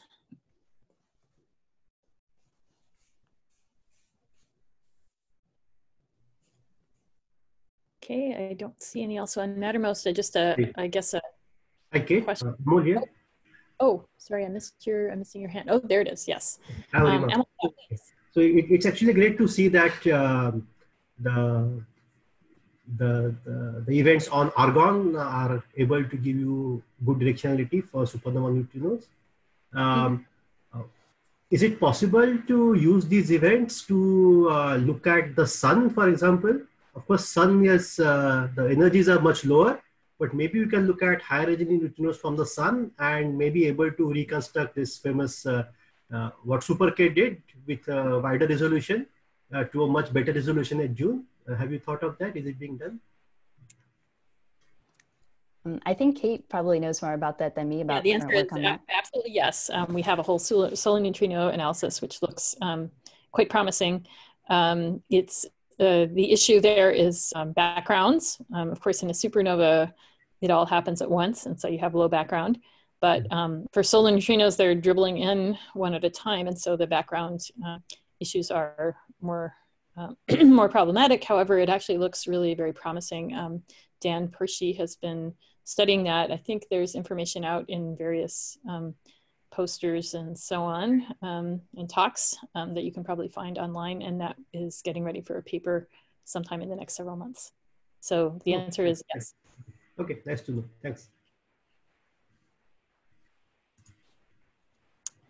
Okay, any other questions, comments? All right, thanks very much, AJ. Next is Segev. Hey there. Hopefully you can see me. Let me get set up. Great. Okay, good. So I'm going to get started here talking about the supernova early warning system, or SNOOS. And I want to thank the speakers who came before me, because a lot of what was discussed, in particular anisotropy of events and directionality, is going to be relevant to this. So SNOOS is a kind of loose collaboration of people from a number of different neutrino experiments, as well as people theoretically interested in tracking supernovae. So I'm on behalf of this group. This is the SNOOS 2.0 collaboration. I also want to say I wish I were there in Prague and we could be together. It's one of my favorite places, and I'll have to pretend that I'm there, I suppose, having a nice Czech beer later today. Okay, so what is SNOOS trying to do? It's trying to use the fact that we're going to see neutrinos well before the optical signal. This is a well-known thing. And warn facilities worldwide about an imminent optical event or gravitational wave event. So this has been done since the 1990s. And the next core collapse supernova compared to say 1987A, where everything was really found serendipitously. There's a huge machinery of multi-messenger and multi-wavelength follow-up that's now in place. And so the next event will be just an absolute bonanza of observation. So the way that it will look is that when a core collapse occurs, most of the energy is emitted in neutrinos. And that neutrino burst, which occurs over about 10 seconds, can be used to warn optical facilities about the pending signal. And the main thing that we're looking for is the shock breakout. That's the initiation of electromagnetic emission, which tells you a great deal, a tremendous amount about the progenitor star and its immediate environment. The other interesting thing that we can do now that wasn't at all possible until recently is the observation of neutrinos can also be used to trigger, at least inform, gravitational wave searches, largely because matched template searches for gravitational waves from supernovae is a much less well-defined situation than looking for compact binaries. So these two types of observations can really work well together. And then the next thing that a lot of people are really interested in looking for, which will be possible if the supernova is close enough and you have the right kind of detector, is to actually look at neutrino emission and a ramp up of neutrinos before the collapse as silicon is burned in the core. And so the neutrino burst itself will produce anywhere from 2 to 12-hour advance notice. The pre-supernova neutrinos can be an alert for that collapse alert, right? As much as days beforehand, get prepared to make an observation. So that's a very interesting, promising and exciting idea. In terms of where we'd be looking, in particular for pre-supernova neutrinos, there's a number of nearby progenitor candidates, famous ones like Betelgeuse, obviously, which dimmed this past year and made a huge amount of press, but many other red and blue supergiants, which are candidates for collapse. So here is the distribution of some of those stars out to about 1 kiloparsec distance. And here's the same group of objects plotted on the sky with the galactic plane shown as a dashed line, and the size of the blobs is proportional to 1 over the distance squared to the object. So if these are all equal flux, right, the bigger the blob, the more neutrino flux we expect. So Betelgeuse, for example, is right here. Some of the other ones like Eta Carinae, which are known to be unstable, are actually not on this plot. They're beyond that cutoff of 1 kiloparsec. So these are the types of objects that we're probably going to see a supernova from, and certainly any pre-supernova signal would have to come from a set like this. So what do we gain with an early warning? You might ask yourself, all of you, there's probably not many optical astronomers in the group, but everybody knows we're now in the era of high cadence, large field of view surveys. So why do we need an early warning system? ZTF and LSST are tiling the sky practically on a daily basis. The answer is yes, we do need one, an early warning. First of all, those large telescopes, while they have a high cadence, the cadence is not quite high enough, right? The goal is to really catch the breakout. That's where a tremendous amount of physics comes. The second issue is that if there's a close supernova, it might actually saturate the larger telescopes. So in this case, smaller telescopes below 2 meter class, for example, could be crucial. And in particular, supernova discovery is a field where talented amateurs actually play a really important, significant role in discovery and follow-up. And a number of very, very important discoveries in the last few years have actually been made by amateurs first. So this is why the early warning system is useful. And SNOOS is connected to the amateur community. What we gain specifically in terms of topics of interest to this group, for gravitational wave observatories, what you would get from an early warning system is a timing window for gravitational wave search. There are many unknowns about the gravitational wave signal from core collapse, and like I said, matched filtering is difficult for that reason. So what neutrino detection provides is a collapse time for the excess power searches in gravitational wave observatories. In terms of electromagnetic observatories, you get a record of the shock breakout.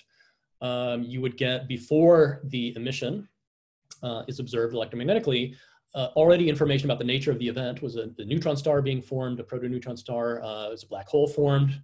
There's a very specific signature of that. Is it a type 1a supernova, which actually would not trigger many neutrino detectors? Is it a apparent stability supernova, etc.? What is the distance of the object? That will determine the likely magnitude of the initial optical signal and the appropriate facility to follow it up. Where is it occurring? Is it the northern hemisphere, the southern hemisphere? What's the weather there? What's the time of day? That can all be used to prioritize certain types of observations. Is it in a part of the Milky Way that's known to be very dusty? In that case, we might prioritize above the atmosphere, IR, or on Earth near IR measurements. So those are the types of things that you gain with an early warning system. For the supernova neutrino detectors, there are various types of interactions in detector media that are relevant for supernovae. Neutrinos elastically scattering off of electrons, off of protons, interacting with nuclei. Inverse beta decay here is a big one for the water Cherenkov detectors. And then most of the dark matter detectors will be sensitive through coherent elastic scattering, or sevens. And all of these in green here that are highlighted have some intrinsic per event anisotropy that can actually be used for pointing. And this is a figure that I took from our session chair. Here are some of the detectors that are either contributing right now to SNOOS or are intending to contribute in the very near future. So water Cherenkov detectors, which primarily observe supernovae above large backgrounds, especially in the case of IceCube and KM3net, looking for the inverse beta decay. Liquid noble gas detectors, which are optimized for dark matter, but can see neutrinos through the sevens process. Lead detectors, scintillators, and other types of low background detectors. We just heard about DUNE in 2 talks. So these are the detectors that will be part of the network in the immediate future. Okay, so SNOOS already exists. It was developed after 1987A, which was actually detected optically. All the neutrinos were published later in a week or two in fast publications after. So in the late 1990s, there was a move to create the supernova early warning system to observe the neutrinos first, and then use that to guide the electromagnetic observations in exactly the way I just mentioned. So the initial network was Super K, LBD, Macro, and SNO. The outline of the network in terms of the guiding principles was in the late 90s. It was first tested in 2001, and it's been live for 15 years. And from the beginning, the idea was to involve both professional and amateur astronomers, and there's a mailing list that's full of amateur astronomers.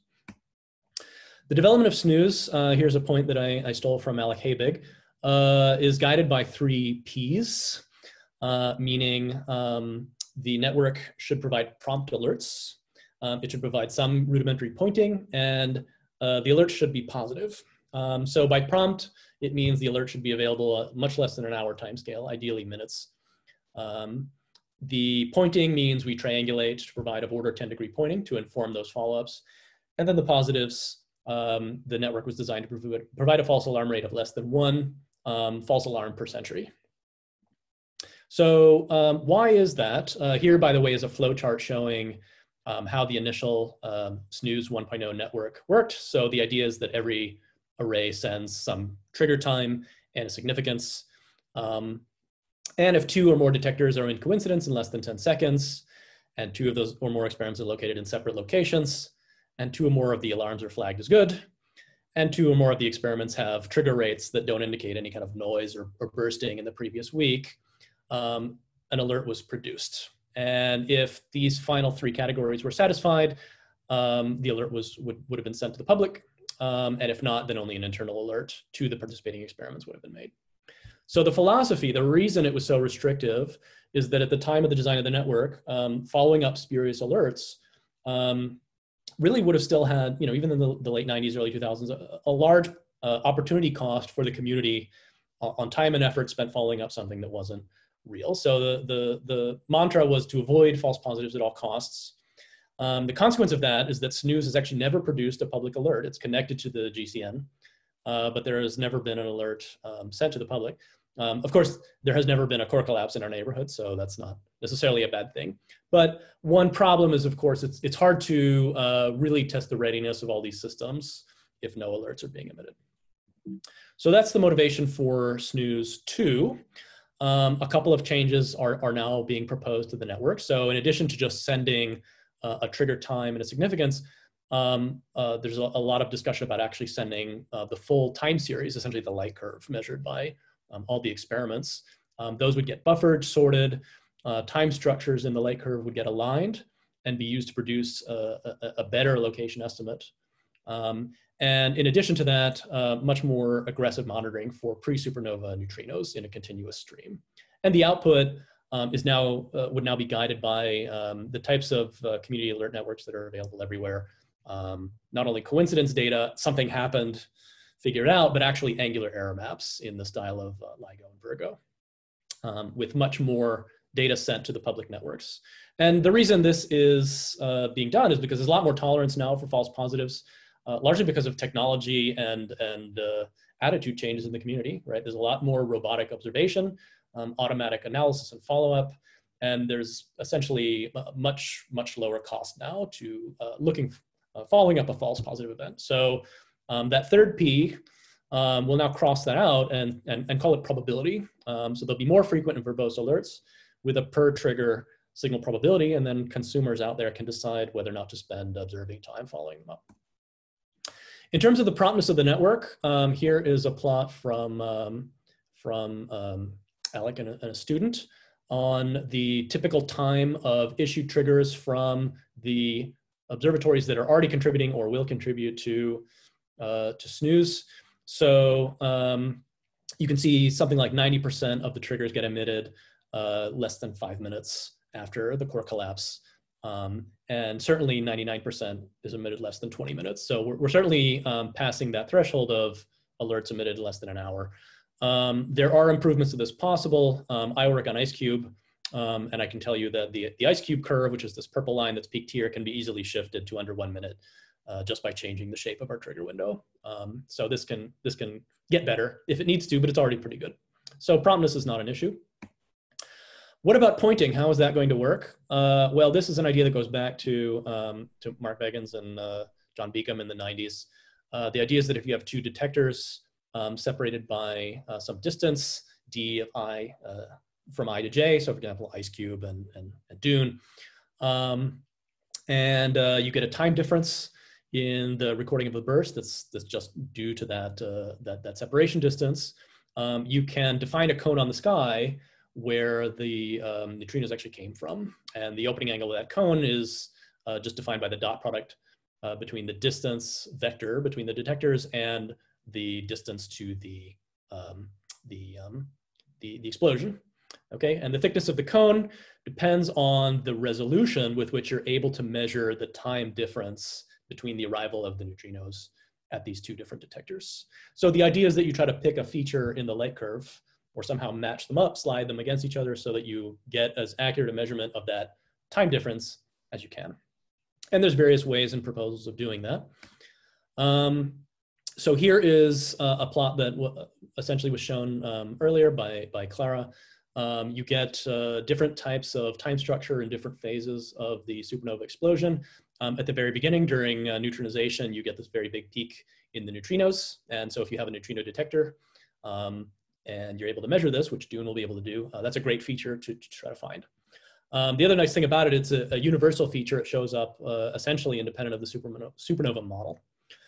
During the accretion phase of the explosion, where much of the signal for the inverse beta decay detectors like IceCube and KM3net come from, you get a lot of NUI bar events.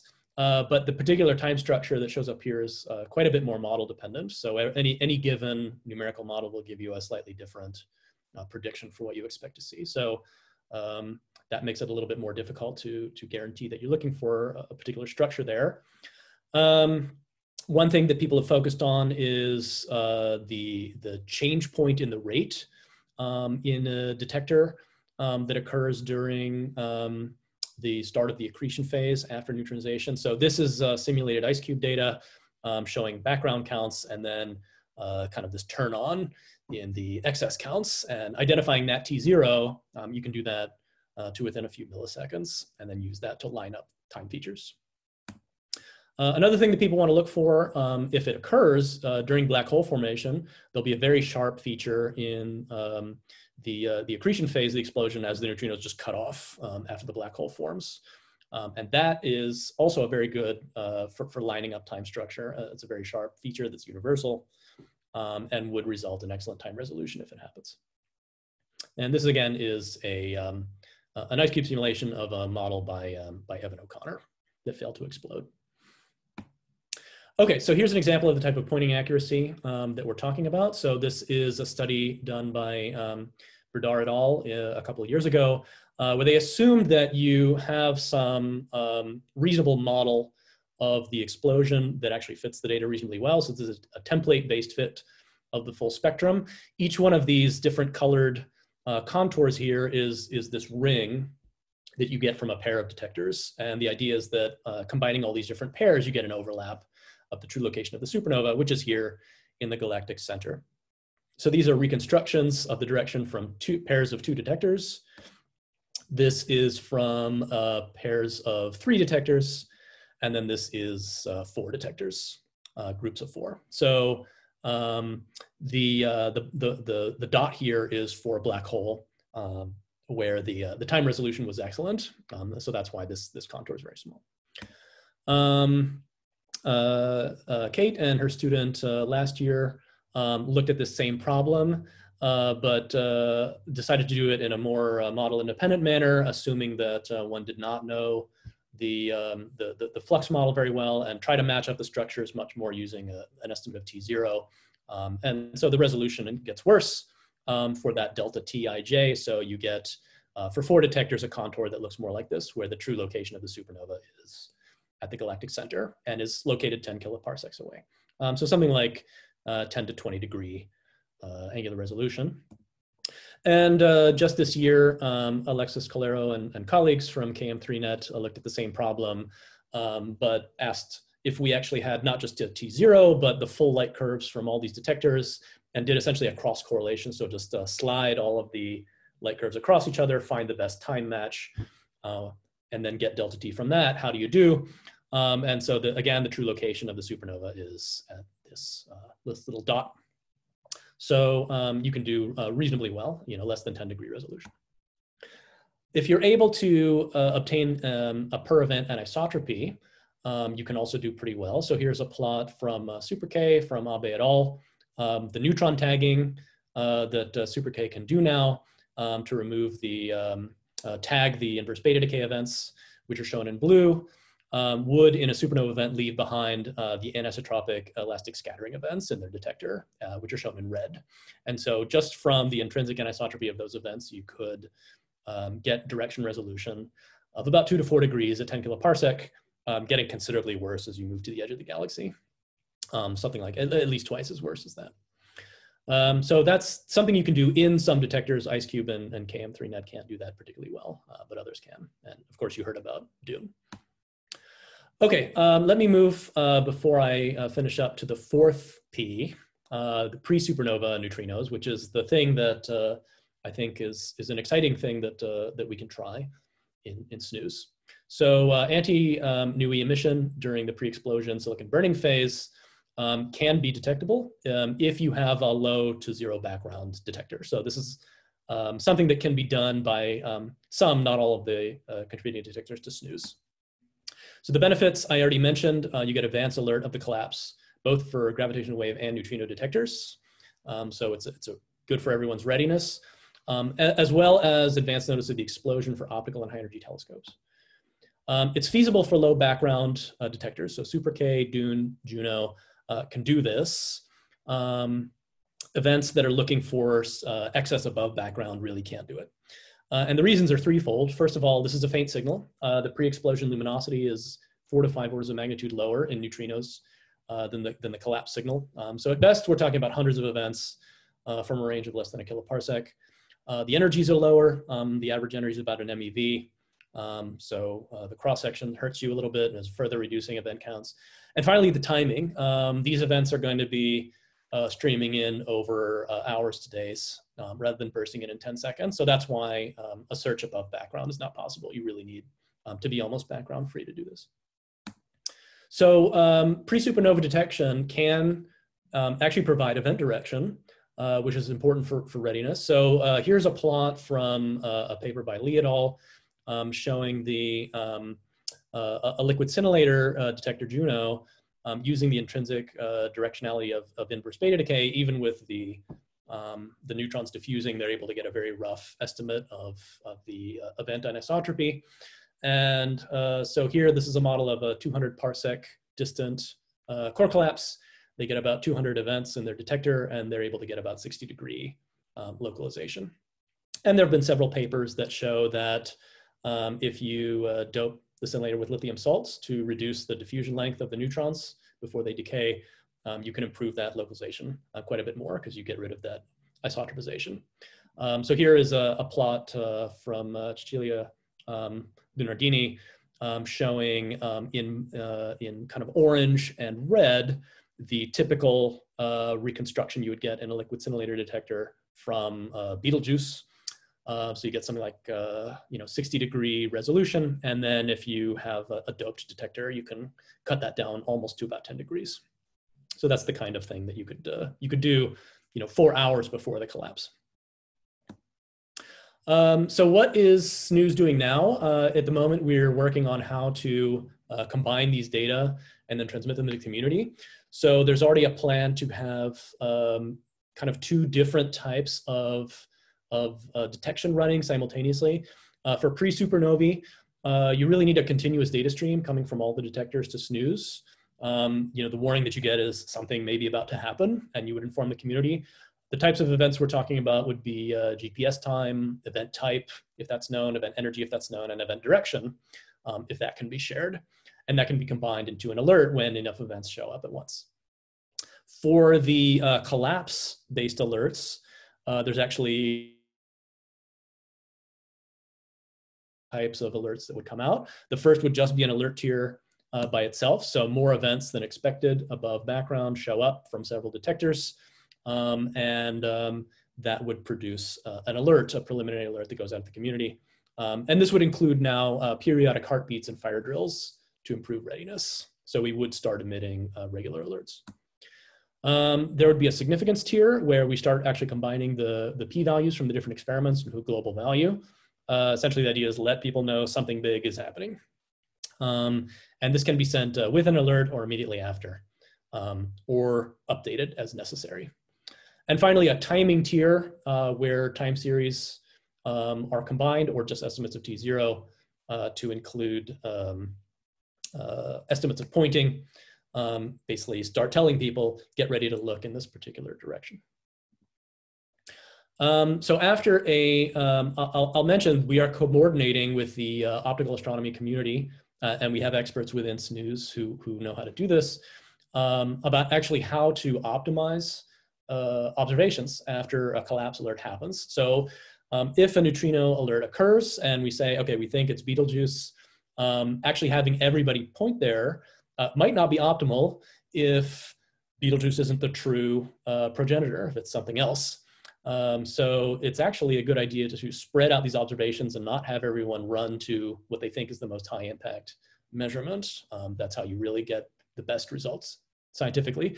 So there are a number of efforts out there to do this kind of work, and we're starting to plug into these. And these efforts are basically to coordinate observations and analyses across networks of telescopes and collaborations. Some that we'll mention here are Growth, the Growth Network, a transient network that's run out of Caltech. These TOMS toolkits to help automate robotic observations. So Las Cumbres Observatory is big on this. And then there's a whole other effort in high energy physics and high energy astrophysics, the Psi-MMA, right? The multi-messenger astrophysics server architecture for inference and optimizing observations. So we're looking into that. There's other SNOOS members who are actually developing tools about how to recommend object appropriate follow-ups. So on the right side, this is a plot of a tool called Refit from Dan Miloslevich and his postdoc and students on how to, given preliminary observations of a transient to predict where the best types of observations are going to be in terms of photometric bands, in terms of expected brightness, etc. So the mantra here is cooperation over competition is how we get the best scientific return. All right, so I'll summarize. This is actually an extremely exciting era if you think about it, because we're actually at a point now where if a supernova occurs in the next decade, it could actually be observed with 10 or more neutrino and dark matter detectors at the same time, which is just remarkable if you think about it. And it really will be a multi-messenger bonanza. There's going to be huge scientific gains expected with early warnings from neutrino detectors and dark matter detectors of supernova. You'll get hours to days of advance notice and rudimentary pointing. And there's already a pretty good community template for doing this, LBC like sky maps and HealPix maps, which can be released in various stages as our knowledge develops. There'll be fast identification of the progenitor and remnant type, hopefully even before the breakout occurs to help guide observations. There can be triggered or at least guided gravitational wave searches to estimate excess power at a particular time window. And finally, multi-wavelength observations of the breakout of the shock, which gives you just this huge, rich set of observations of the progenitor.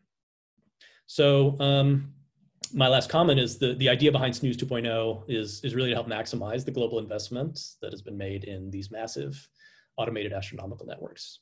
So I'll stop there and thank all the individuals and groups who are participating in SNOOS and including support from NSF to help develop SNOOS 2.0. Thank you, everyone. Thanks very much, Segev, for that great overview. Do we have any questions or comments? Please use the raise hand.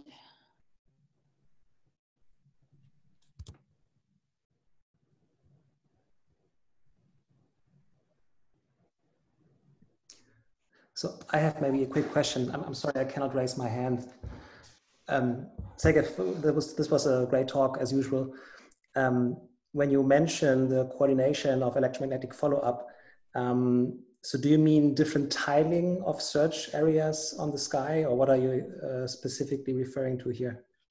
Yeah, so a lot of that is still being decided, but that's certainly a component of it. It's the large field of view telescopes really would have no trouble at all tiling a region that's 10 degrees across, 20 degrees across.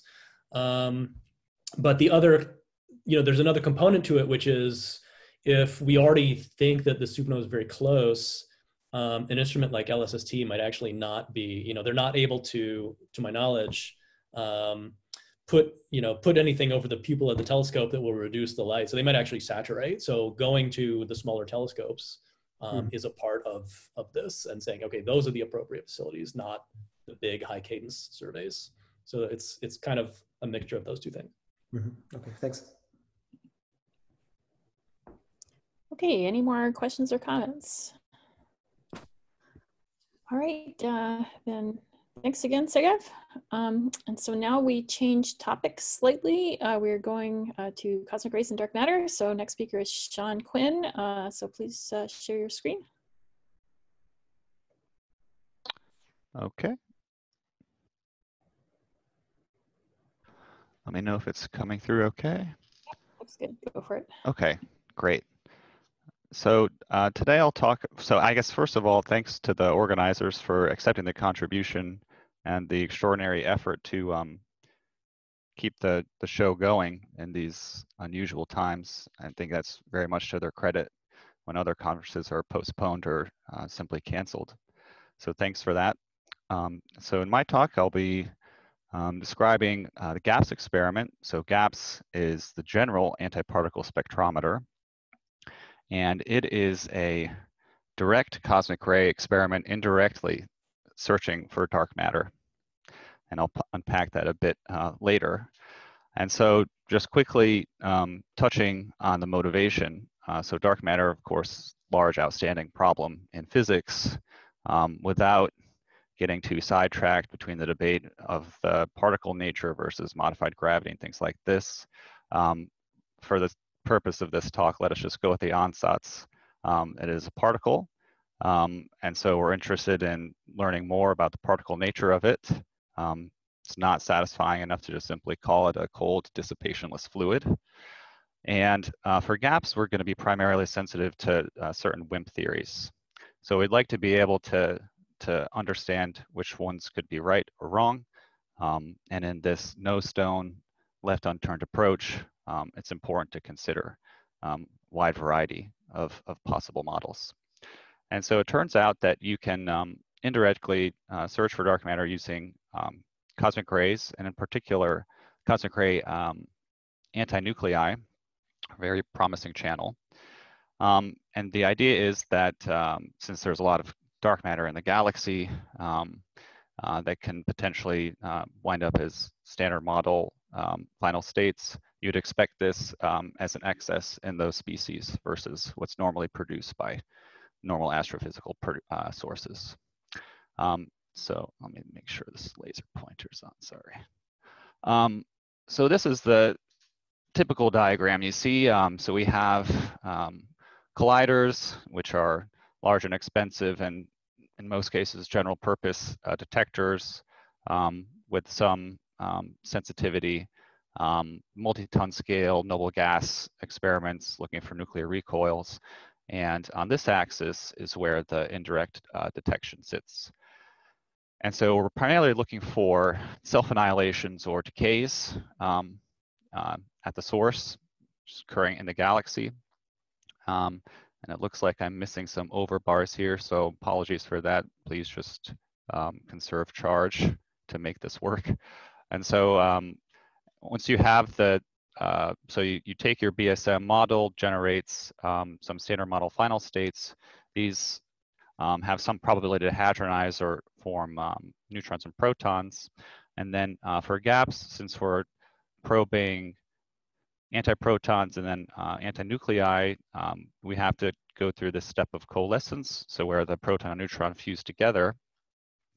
And then they diffuse throughout the galaxy, make their way to the solar system, and you account for the solar cycles, number of sunspots and things like this, so that you properly estimate the flux arriving at Earth in the upper atmosphere, or in low Earth orbit if you have a satellite experiment. And in our case, GAPS will be a balloon payload, which will float at about 40 kilometers with an overburden of about 4 grams.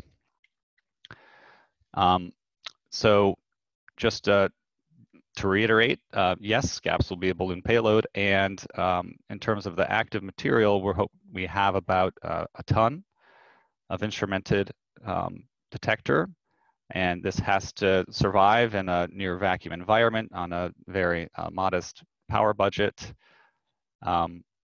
And this is the challenge. And so today I'll talk about the design, the detection techniques, some progress, and then our expected sensitivity.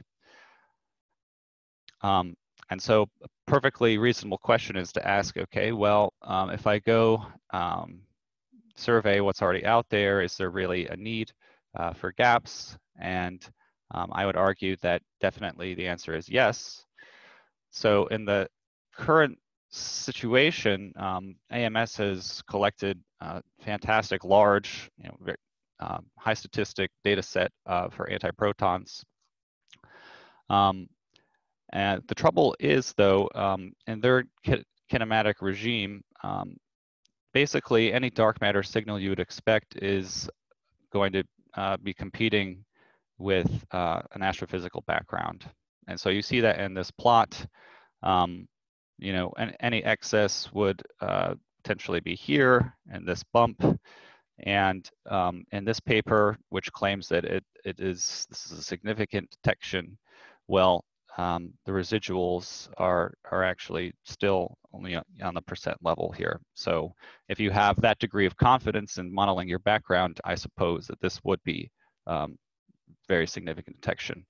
But the picture is pretty complicated, and there are papers that say that it's in fact totally consistent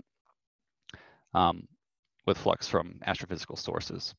And BESS Polar 2 has also some great antiproton and even limits for antideuterons, but similar to AMS, you're a bit limited and constrained by the magnetic spectrometer design. You can only make your bore size so large and have it so massive so that your balloon actually gets off the ground. And so this is the challenge to how do you increase your sensitivity to these species. And the trick is to go to slower particles to start, but then also move away from antiprotons and go to antinuclei. Antiprotons, of course, still interesting, and we plan to detect many of them, but they're not really a clean channel for dark matter searches. So in this plot, I'm just hoping to convey the striking difference here. And so so we have this dominant background from beamed cosmic rays on the ISM. That turns on at about 10 GeV for antideuterons for a given average cross section. And then if you look at the primary DM flux at a few hundred MeV, you have this enormous separation compared to the expected background. And this is also partly due to the fact that the source spectrum kind of rolls over at these energies as well. So you have a lot going in your favor here, actually. And it means that even a handful of antideuteron detections would be highly significant in this range, even if there is some uncertainty in the background modeling, for example. And so here I just show a more updated plot. In fact, so the bands here are different coalescence momenta that kind of produce some uncertainty in the expected flux. And so with gaps, we're hoping to improve on the limits already set by BESS. And I believe AMS has some limits, but I don't think there's anything officially published yet. So anything that you kind of see in plots are people's best guesses at what their limits are. And to avoid making the plot too cluttered, I also list some other candidate models that you can, we're also sensitive to. And there's this nice review paper. I mean, this is not an exhaustive list, as I point out here. So here, these are just some some more models that you can consider, just heavier masses. And if you're interested in more, definitely check out this paper. So I think the parameter space that GAPS can explore is pretty rich and well motivated. And so now I can get into how we actually will do this and what makes GAPS kind of unique. And so instead of being a traditional magnetic spectrometer, we're using exotic atom spectrometry. And so we have this tandem time-of-flight and silicon tracker design. So the TOF will give us the primary beta, allow us to select slow primaries, and then also some particle ID. And the reason we don't need the magnet is because when the antiparticle comes in and is degraded and ultimately stops, it momentarily forms an exotic atom, which then decays. And in the decay, it emits these characteristic X-rays, which are basically a fingerprint of the species of the primary. So if you have excellent resolution in your tracker for these X-rays, you can discriminate pretty well what primary you're dealing with. And then on top of that, so that's not the only handle. You also can look at the pion multiplicity, so how many pions are coming out of this annihilation point, what we call the pion star. And this also helps tremendously to discriminate between these species. And so this also works for helium antinuclei as well. And so that is the idea. And now, if you'll permit me, I've been knee deep in hardware work, so this is kind of the stuff that's freshest in mind at the moment. And so I'll share a bit about how we're building this thing. So for the time of flight, it's kind of, looks a bit like a little house. We have this outer canopy for directionality, and then this hermetic cube, and we're using interleaved plastic scintillator paddles or planks, the Elgin EJ200, which is pretty good general purpose scintillator with excellent timing properties, actually. And then to stay in the mass budget, we have to be pretty clever about how we mount all of this stuff onto the gondola frame. And so we have a crackerjack, a mechanical engineer, building a carbon fiber sandwich system with foam in between these carbon fiber layers that will that's very secure and will hold things together. And then to avoid higher power with high voltage, and then the mass associated with PMTs, we're using a SIPM readout. And for our preamp design, we have a high performance, high gain timing channel, and then a low gain channel that's fed into our trigger system. So those are the overall specs for the time of flight. And then the actual heart of the detector is what we call the SILI. So that's lithium drifted silicon tracker. So it's composed of 10 layers, 6 by 6 of these modules, and then in each module you have 4 of these wafers. And years ago, you wouldn't actually be able to commercially procure these large wafers. They had to be developed by the group at Columbia to actually get to the size that we needed to make this viable, so we have a high filling factor. And so that was done in partnership with Shimadzu Corp. And the colder you run these things, the better the X-ray resolution gets. So they have to be chilled.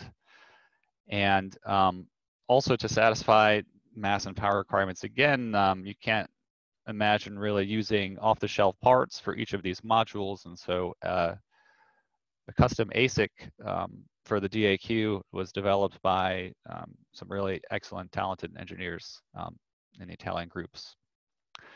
And so the performance of these things has been very good, demonstrated. So it meets the requirements of the 4 kV resolution, actually exceeds them. Recent testing at MIT. And then currently we have 800 received, and then they have to be passivator, have a protective coating put on them for when they're actually assembled in the module, and then 58 have been calibrated so far.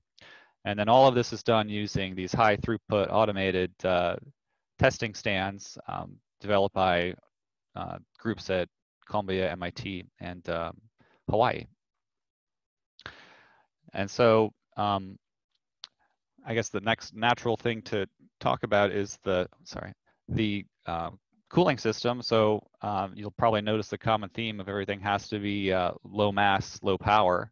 And in order to achieve this, a Japanese group has developed this oscillating heat pipe, basically passive cooling system. And you can see this engineering model here that they've actually successfully piggybacked on a recent launch at Fort Sumner with pretty good results. So I encourage you to check out those papers if you're more interested in that. And for simulation reconstruction, well, there's always a lot of work to be done here, but and I forgot to mention that the TOF will also be the trigger system for the entire apparatus. And so we trigger it based on the hit pattern and timing and coincidence and things like this, of course. And so here you just have a giant simulation of such an event that satisfies one trigger mode. And you can see just qualitatively, similar to the cartoon that was shown on an earlier slide, just the difference in the outgoing decay products for antiproton versus antideuteron. And believe it or not, a significant amount of development had to happen in GEONT in order to get the the exotic atom for the X-ray emission at least working. And then this uses just standard physics lists for the annihilation physics, of course. And so I've also spent a lot of time learning about giant solids, subtraction solids, and all of the wonderful functions in order to implement all of the passive material, but we are spending a lot of time to properly do this. And so it'll be extremely detailed simulation when we're finished. For the reconstruction, I believe the state of the art is using either this fine star or Huff transform. And right now the performance is very good. It's 8 centimeter resolution, so that's that 68% containment. This distribution has kind of a long tail. The MPV is more like a few centimeters. Has been achieved, and then we expect a beta resolution of about 4% given what we've measured in the lab from muon data. And so this is, I guess, a first for me. I'll end a bit early. Just to wrap up, we expect gaps unless another experiment just rapidly jumps onto the scene. We expect it to be the most sensitive anti-deuteron instrument in the 2020s using this new exotic atom spectrometry technique. If we don't detect anti-deuterons, this will place strong constraints on a variety of theories. And we also expect to get a lot of antiprotons for one long duration flight. So several thousand for 3 flights. And this is interesting for cosmic ray physics in addition to dark matter searches. And then absolutely essential for estimating the background for the D-bars and also validating the exotic atom technique. And while we're still studying and investigating, we expect to be sensitive to anti-helium as well for potential cross-checks of other experiments. And so on the right here, you see a design for a model for our, what we call the GFP, the gas functional prototype. And so we're hoping to get just a scaled down subset of time of flight panels with some tracker modules put together so that we can do a dry run for integrating these things, because we have a lot of different institutions that will have to come together and make sure that everything works. So testing the readout train and triggers, primarily be dealing with muons, I imagine. And that was slated to start this fall, but with the COVID situation, probably have to push it back to sometime next year. And so thanks so much for your attention, and be happy to take any questions. Thanks very much, Sean. So actually, I have a question. How Sure. well are the annihilation cross sections and distribution of products? How well is that known? Is that something that's perfectly known from or? Sure. So we use a standard physics list that properly simulates that. Was that your question, or was it about the? I mean, I can believe Jean does a good job if it knows what to do, but the cross section for a deuteron annihilation, and then what, the distribution of pions and whatever stuff comes out, is that well known?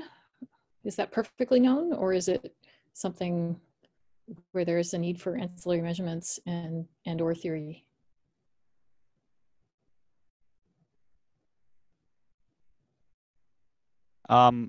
So I think this is well known.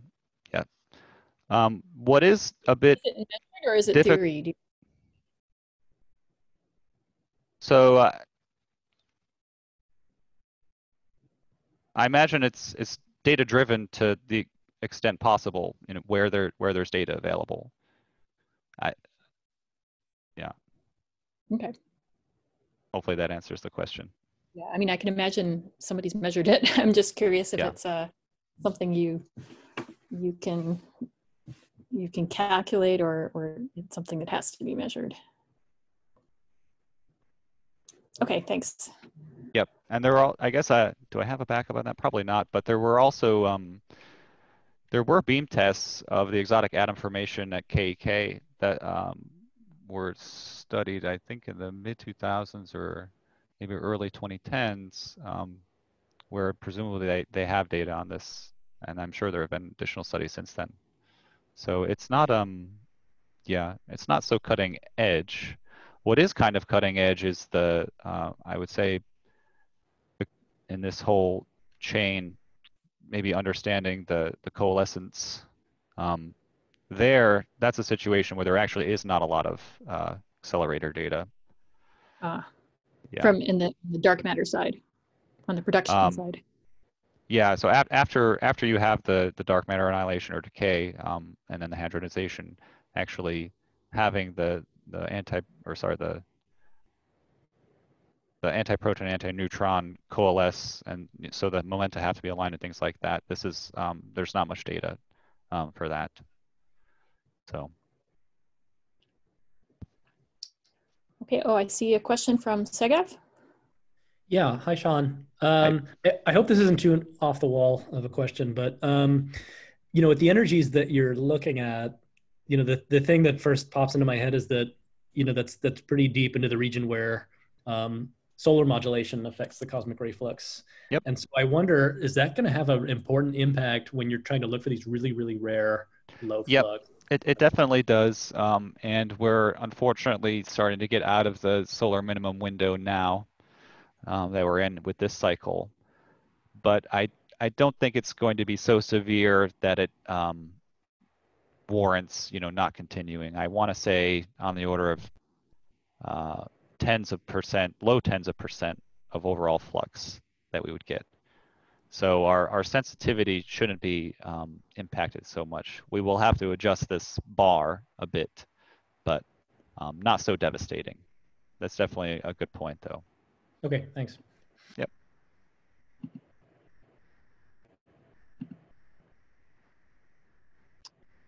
Okay, I don't see any more questions. Okay, so thanks again, Sean. I think we now have a break, and we have one more talk and a discussion after the break. So we will meet again at the top of the hour. So thanks to all the speakers in this past session. So see you again in half an hour.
Hi, everybody. Welcome back. So we have one more talk in this session, which is by Maximilian Reininghaus. Are you there? Yes, hello, I'm here. Hi. So please share your screen and we'll get started.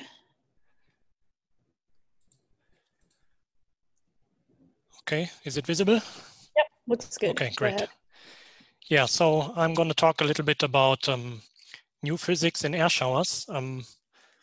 This talk actually has a rather generic title, but the questions we want to answer here are rather specific, namely, how much luminosity is there in cosmic rays and extensive air showers?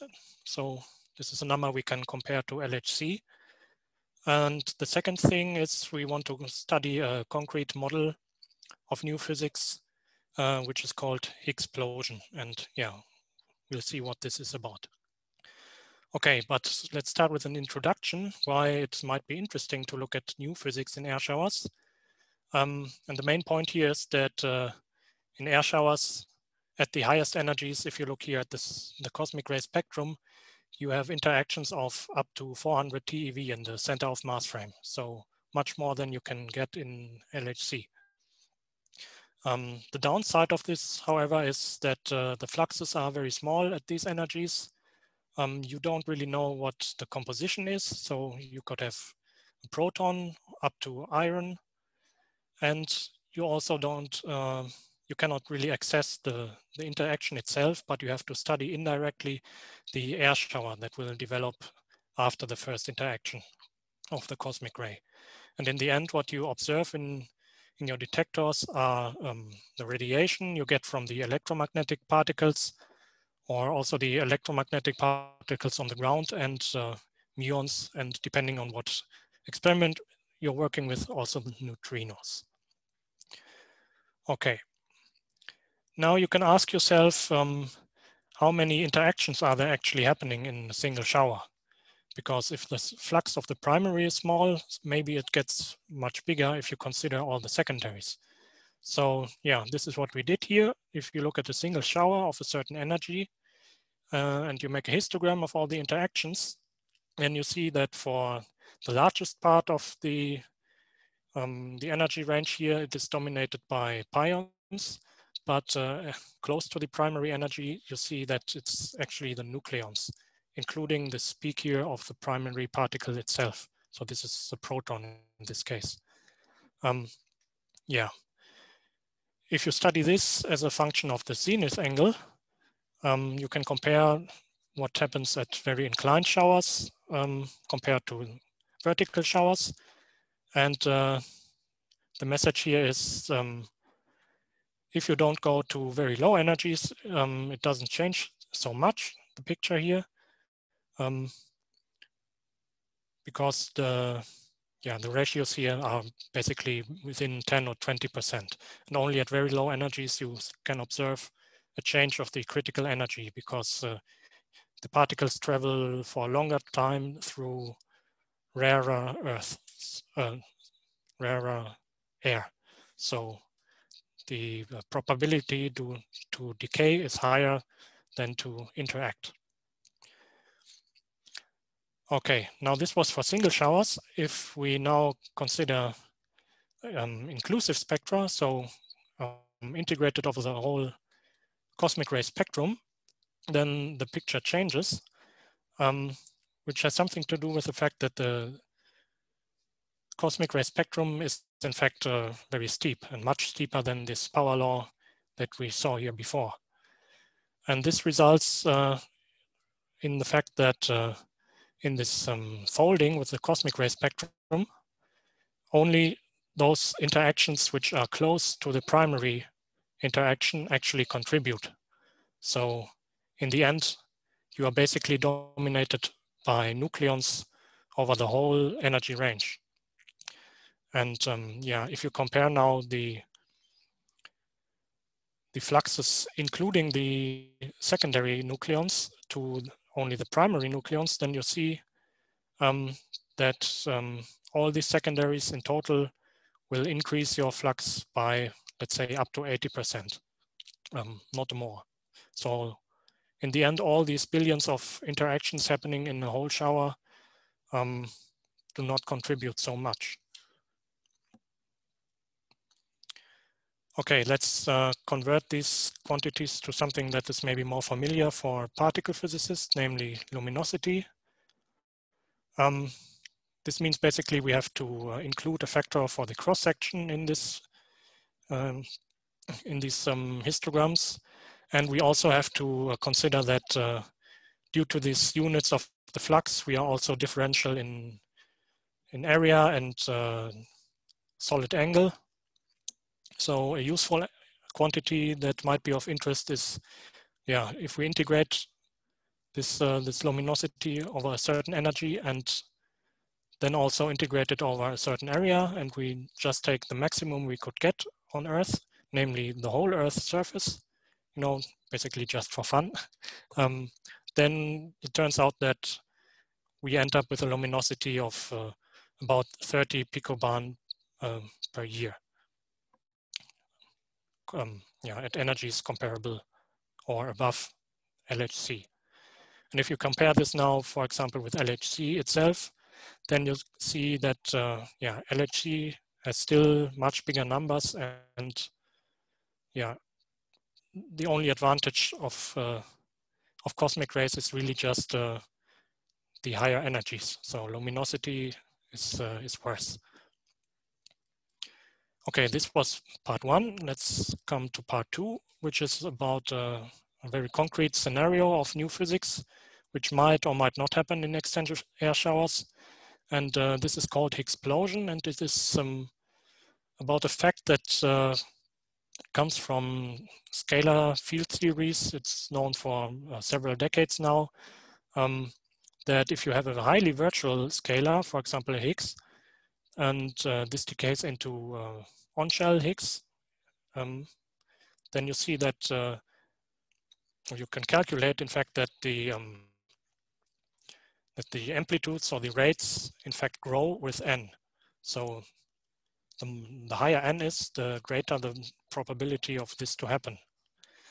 And if you go to proton-proton collisions now and look at gluon fusion, and you consider these types of events with a huge Higgs multiplicity, then the conjecture here is that if you go to high enough energies, let's say 50 or 100 TeV, the cross-sections for this to happen at some point increase with the Higgs multiplicity. And yeah, if you can actually trust this plot here, then it would also mean that at some point, this can reach cross-sections which are comparable to hadronic cross-sections, let's say 100 millibarn or above. And yeah, if you run the numbers, then you see that, in fact, here in this corner, more than 20% of the total energy in this collision is converted just to Higgs particles. So it's quite an enormous number. And we were asking ourselves, would this have an observable impact on extensive air showers, given that the cross-sections actually can get so large? Yeah, so that's what we do with a little Monte Carlo study. Unfortunately, there's no ready-to-use event generator available on the market for this, so we have to fill in the gaps ourselves. And we do this with two parameters. One is what you have seen before, the fraction of energy of such a collision that goes into the Higgs production. And there's also a parameter epsilon here, which controls how much kinetic energy these Higgs particles get on average. And this is rather well known from this theory. It should be, well, basically not much larger than 1.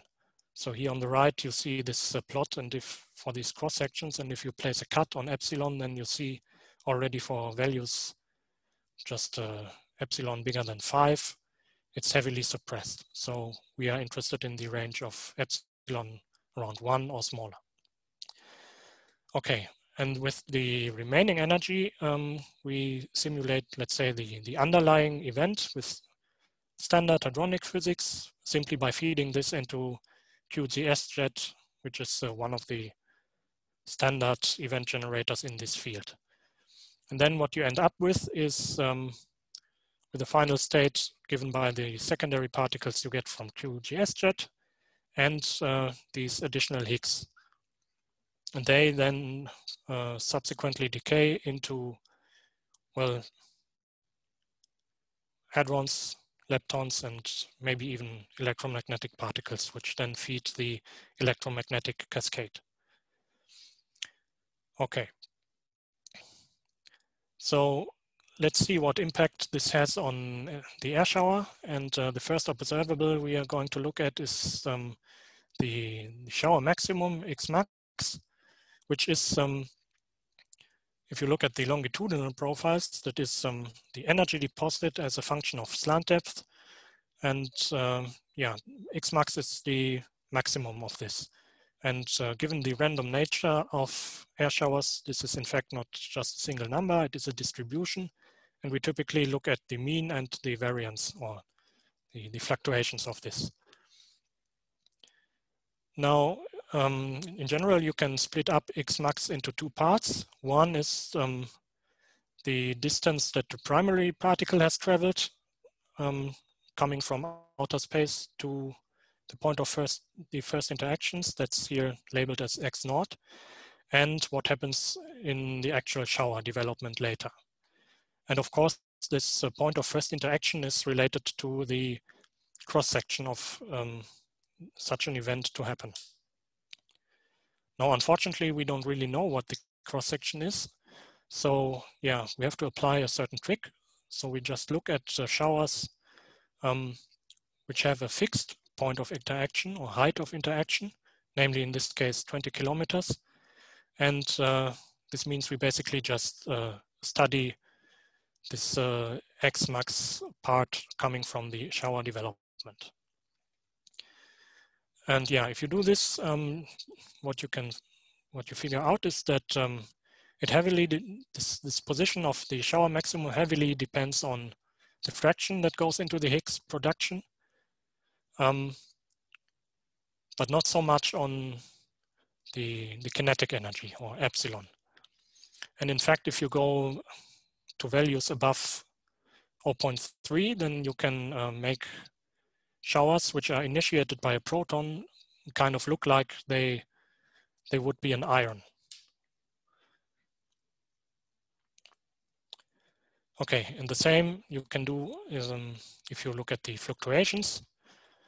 They also go down with increasing F.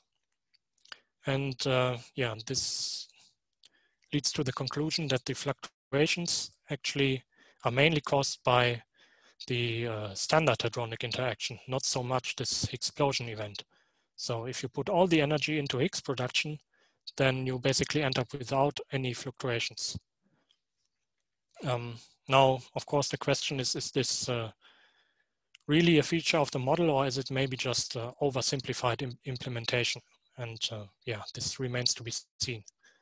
But the phase space actually that is available for these Higgs explosion events is rather small. So it could in fact be a feature of this model and not just of this implementation. And on the other hand, you see here at small values of F that we are probably just running out of statistics here. We have simulated just 50 events. And yeah, my guess would be that the trend would continue just upwards up to pure hadronic showers as you know them. Okay, as a second observable, we can have a look at the muon energy spectrum. And here you can see two things. The most obvious one is here that you, depending on the parameters of this explosion event, you get these huge bumps of prompt muons, which come more or less directly from the decay of the Higgs, or the decay of particles, yeah, let's say it's in two stages of the Higgs. And on the other hand, you see that over the whole energy range, you see an increase of number of muons. Yeah, and in general, you see that the more energy you put into this Higgs production mechanism, the more muons you will get. And the more kinetic energy they have, the less muons you will get. So yeah, in terms of total numbers of muons, yeah, you can get basically up to 80%, for example, more muons in these explosion events compared to standard proton events. And yeah, just as a comparison, if you had an iron shower instead, you would expect around 50% more muons too. So this again is yeah, is a feature that makes these explosion events of protons look like iron events. Okay, then we had a look into the literature and we found another model which has a very similar signature, namely if you consider sphalerons here in this paper. They have considered here a baryon and lepton number violating process, which doesn't produce Higgs particles, but W and Z bosons, and yeah, basically the signature is very similar. So that's why I just wanted to mention it. Okay, this brings me already to the conclusions. So we have seen that with cosmic rays, we can have interactions at energies much higher than the LHC. However, with the luminosity that is very tiny compared to LHC. Nevertheless, if you have some mechanism which kicks in just above LHC energies, like this Higgs production, then yeah, it could be worth to search for this in air showers, because the impact is quite big, given that you have a reasonable cross-section for this, of course. Yeah, both in these X-max observables and the muon numbers, we can basically make iron showers look like more like, no, proton showers look more like iron showers. So this might have an impact on composition measurements. And yeah, this is still something we have to do. And also we want to look at data and see if we can exclude some parameter space of this. And of course, what we did not consider here so far are the neutrinos, which yeah, might also be affected. And yeah, that's it. Thanks for your attention. Thank you very much. So actually I have a question. What data are you thinking to compare with? What are the sets? Well, I'm involved in the Auger observatory. So I'm basically considering observables that we have in Auger, like for example, these X-max measurements. Mm-hmm. And in fact, if you think about it a little bit, you see that here in these X-max distributions as a function of energy, you see this kink around 18.5. And yeah, you could think that this is actually not a change of composition, but maybe it's in fact such kind of Higgs-explosion event. So yeah, that's one idea. And the other thing is then really considering here these muon numbers, which are also measured at Auger. And we see there also some differences between the observed values and what we get from standard hadronic interaction models. And yeah, maybe you could explain these deficits of muons in the simulations with this kind of a process. But yeah. Okay. Question from Adam Smetana. Please go ahead. Hi, Adam Smetana speaking. Can you hear me? Yes. Okay. I have, thank you first of all for this nice talk. And this explosion, I never heard about it before, and it's quite impressive. Could you please go to the slide 7? I would have a rather theoretical question about this. Okay, I hope I can answer it. explosion. Maybe do you know one can naively maybe see that if one increases the energy of the initial, let's say, particle, then if this trend of increase of the cross section is continuing, maybe one can meet like breaking of unitarity point. Yes, exactly. That's one of the main criticisms about this. And yeah, the inventors of these models have thought about this, and they came up with something they call Higgs Persian, which at some point also starts to kick in, and then the cross-section would decrease again. Ah, okay. But this is not visible here in this plot. Okay. And this is what you have just said is in this PRD 94 paper or in other? I think it should be in there, yes. But these people, Kose and Spanovsky, they have several of these papers arguing also with other theorists which don't really believe this mechanism. So yeah, it's a little bit under debate. Sure. Yeah, I can imagine. Thank you very much. You're welcome. Actually, maybe just to go back to the question and the slide you showed on the data, what are how can one disentangle composition changes from exotic things like this? Yeah, that's a good question. I'm actually not really sure about this myself. I guess in the end, you have to really consider all the observables you have and see if they are in the end compatible. I mean, so far we know that our hadronic interaction models, yeah, we kind of believe what they tell us for Xmax, but not so much for the number of muons. And if you compare the composition implications derived from Xmax from NU, then they are actually quite different. So yeah, in the end, you have to really look at all the observables and hope that you find some sweet spot maybe. Okay, thank you. Any other questions or comments? We have one from Travel Kozinetsky. Please ask.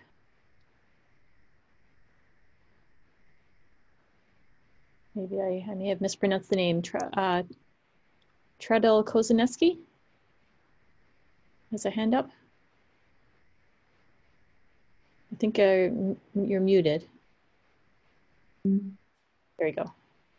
Okay. Could you use also the distribution of the muons in the shower?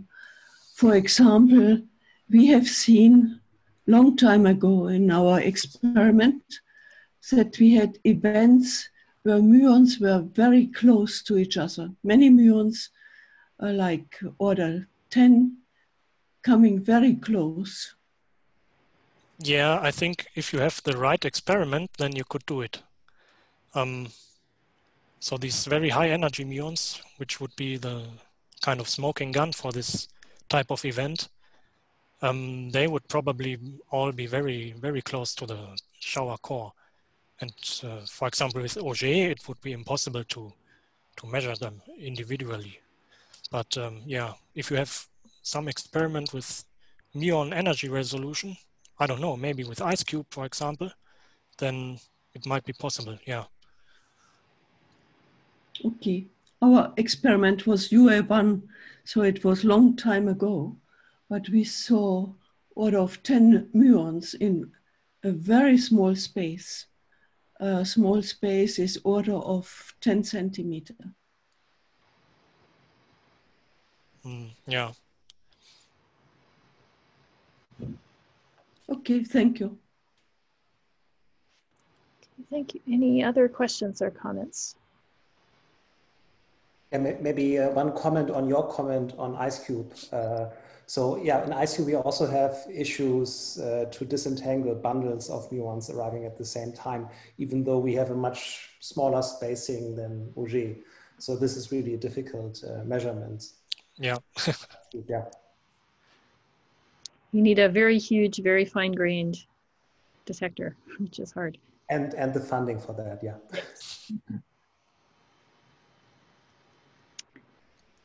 Okay, any more questions or comments?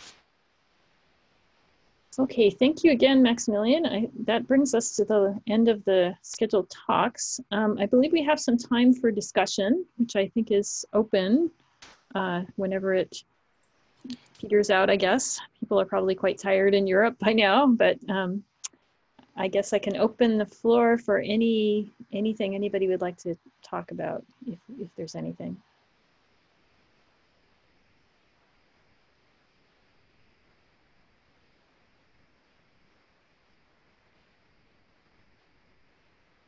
Or maybe everybody's exhausted by now.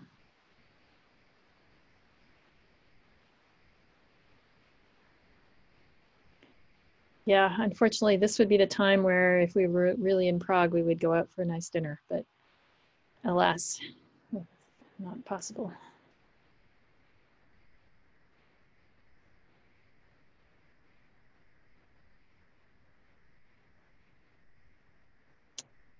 Okay, I guess if there's no discussion, I can leave the room open. I guess we can leave it open just in case anybody wants to chat. But yes, I think it will be open for several more hours. So anybody who would like to discuss can continue discussing here or over Mattermost. Okay, thank you very much for organization of today session and for chairing it. Thank you. Okay, thank you to speakers and participants.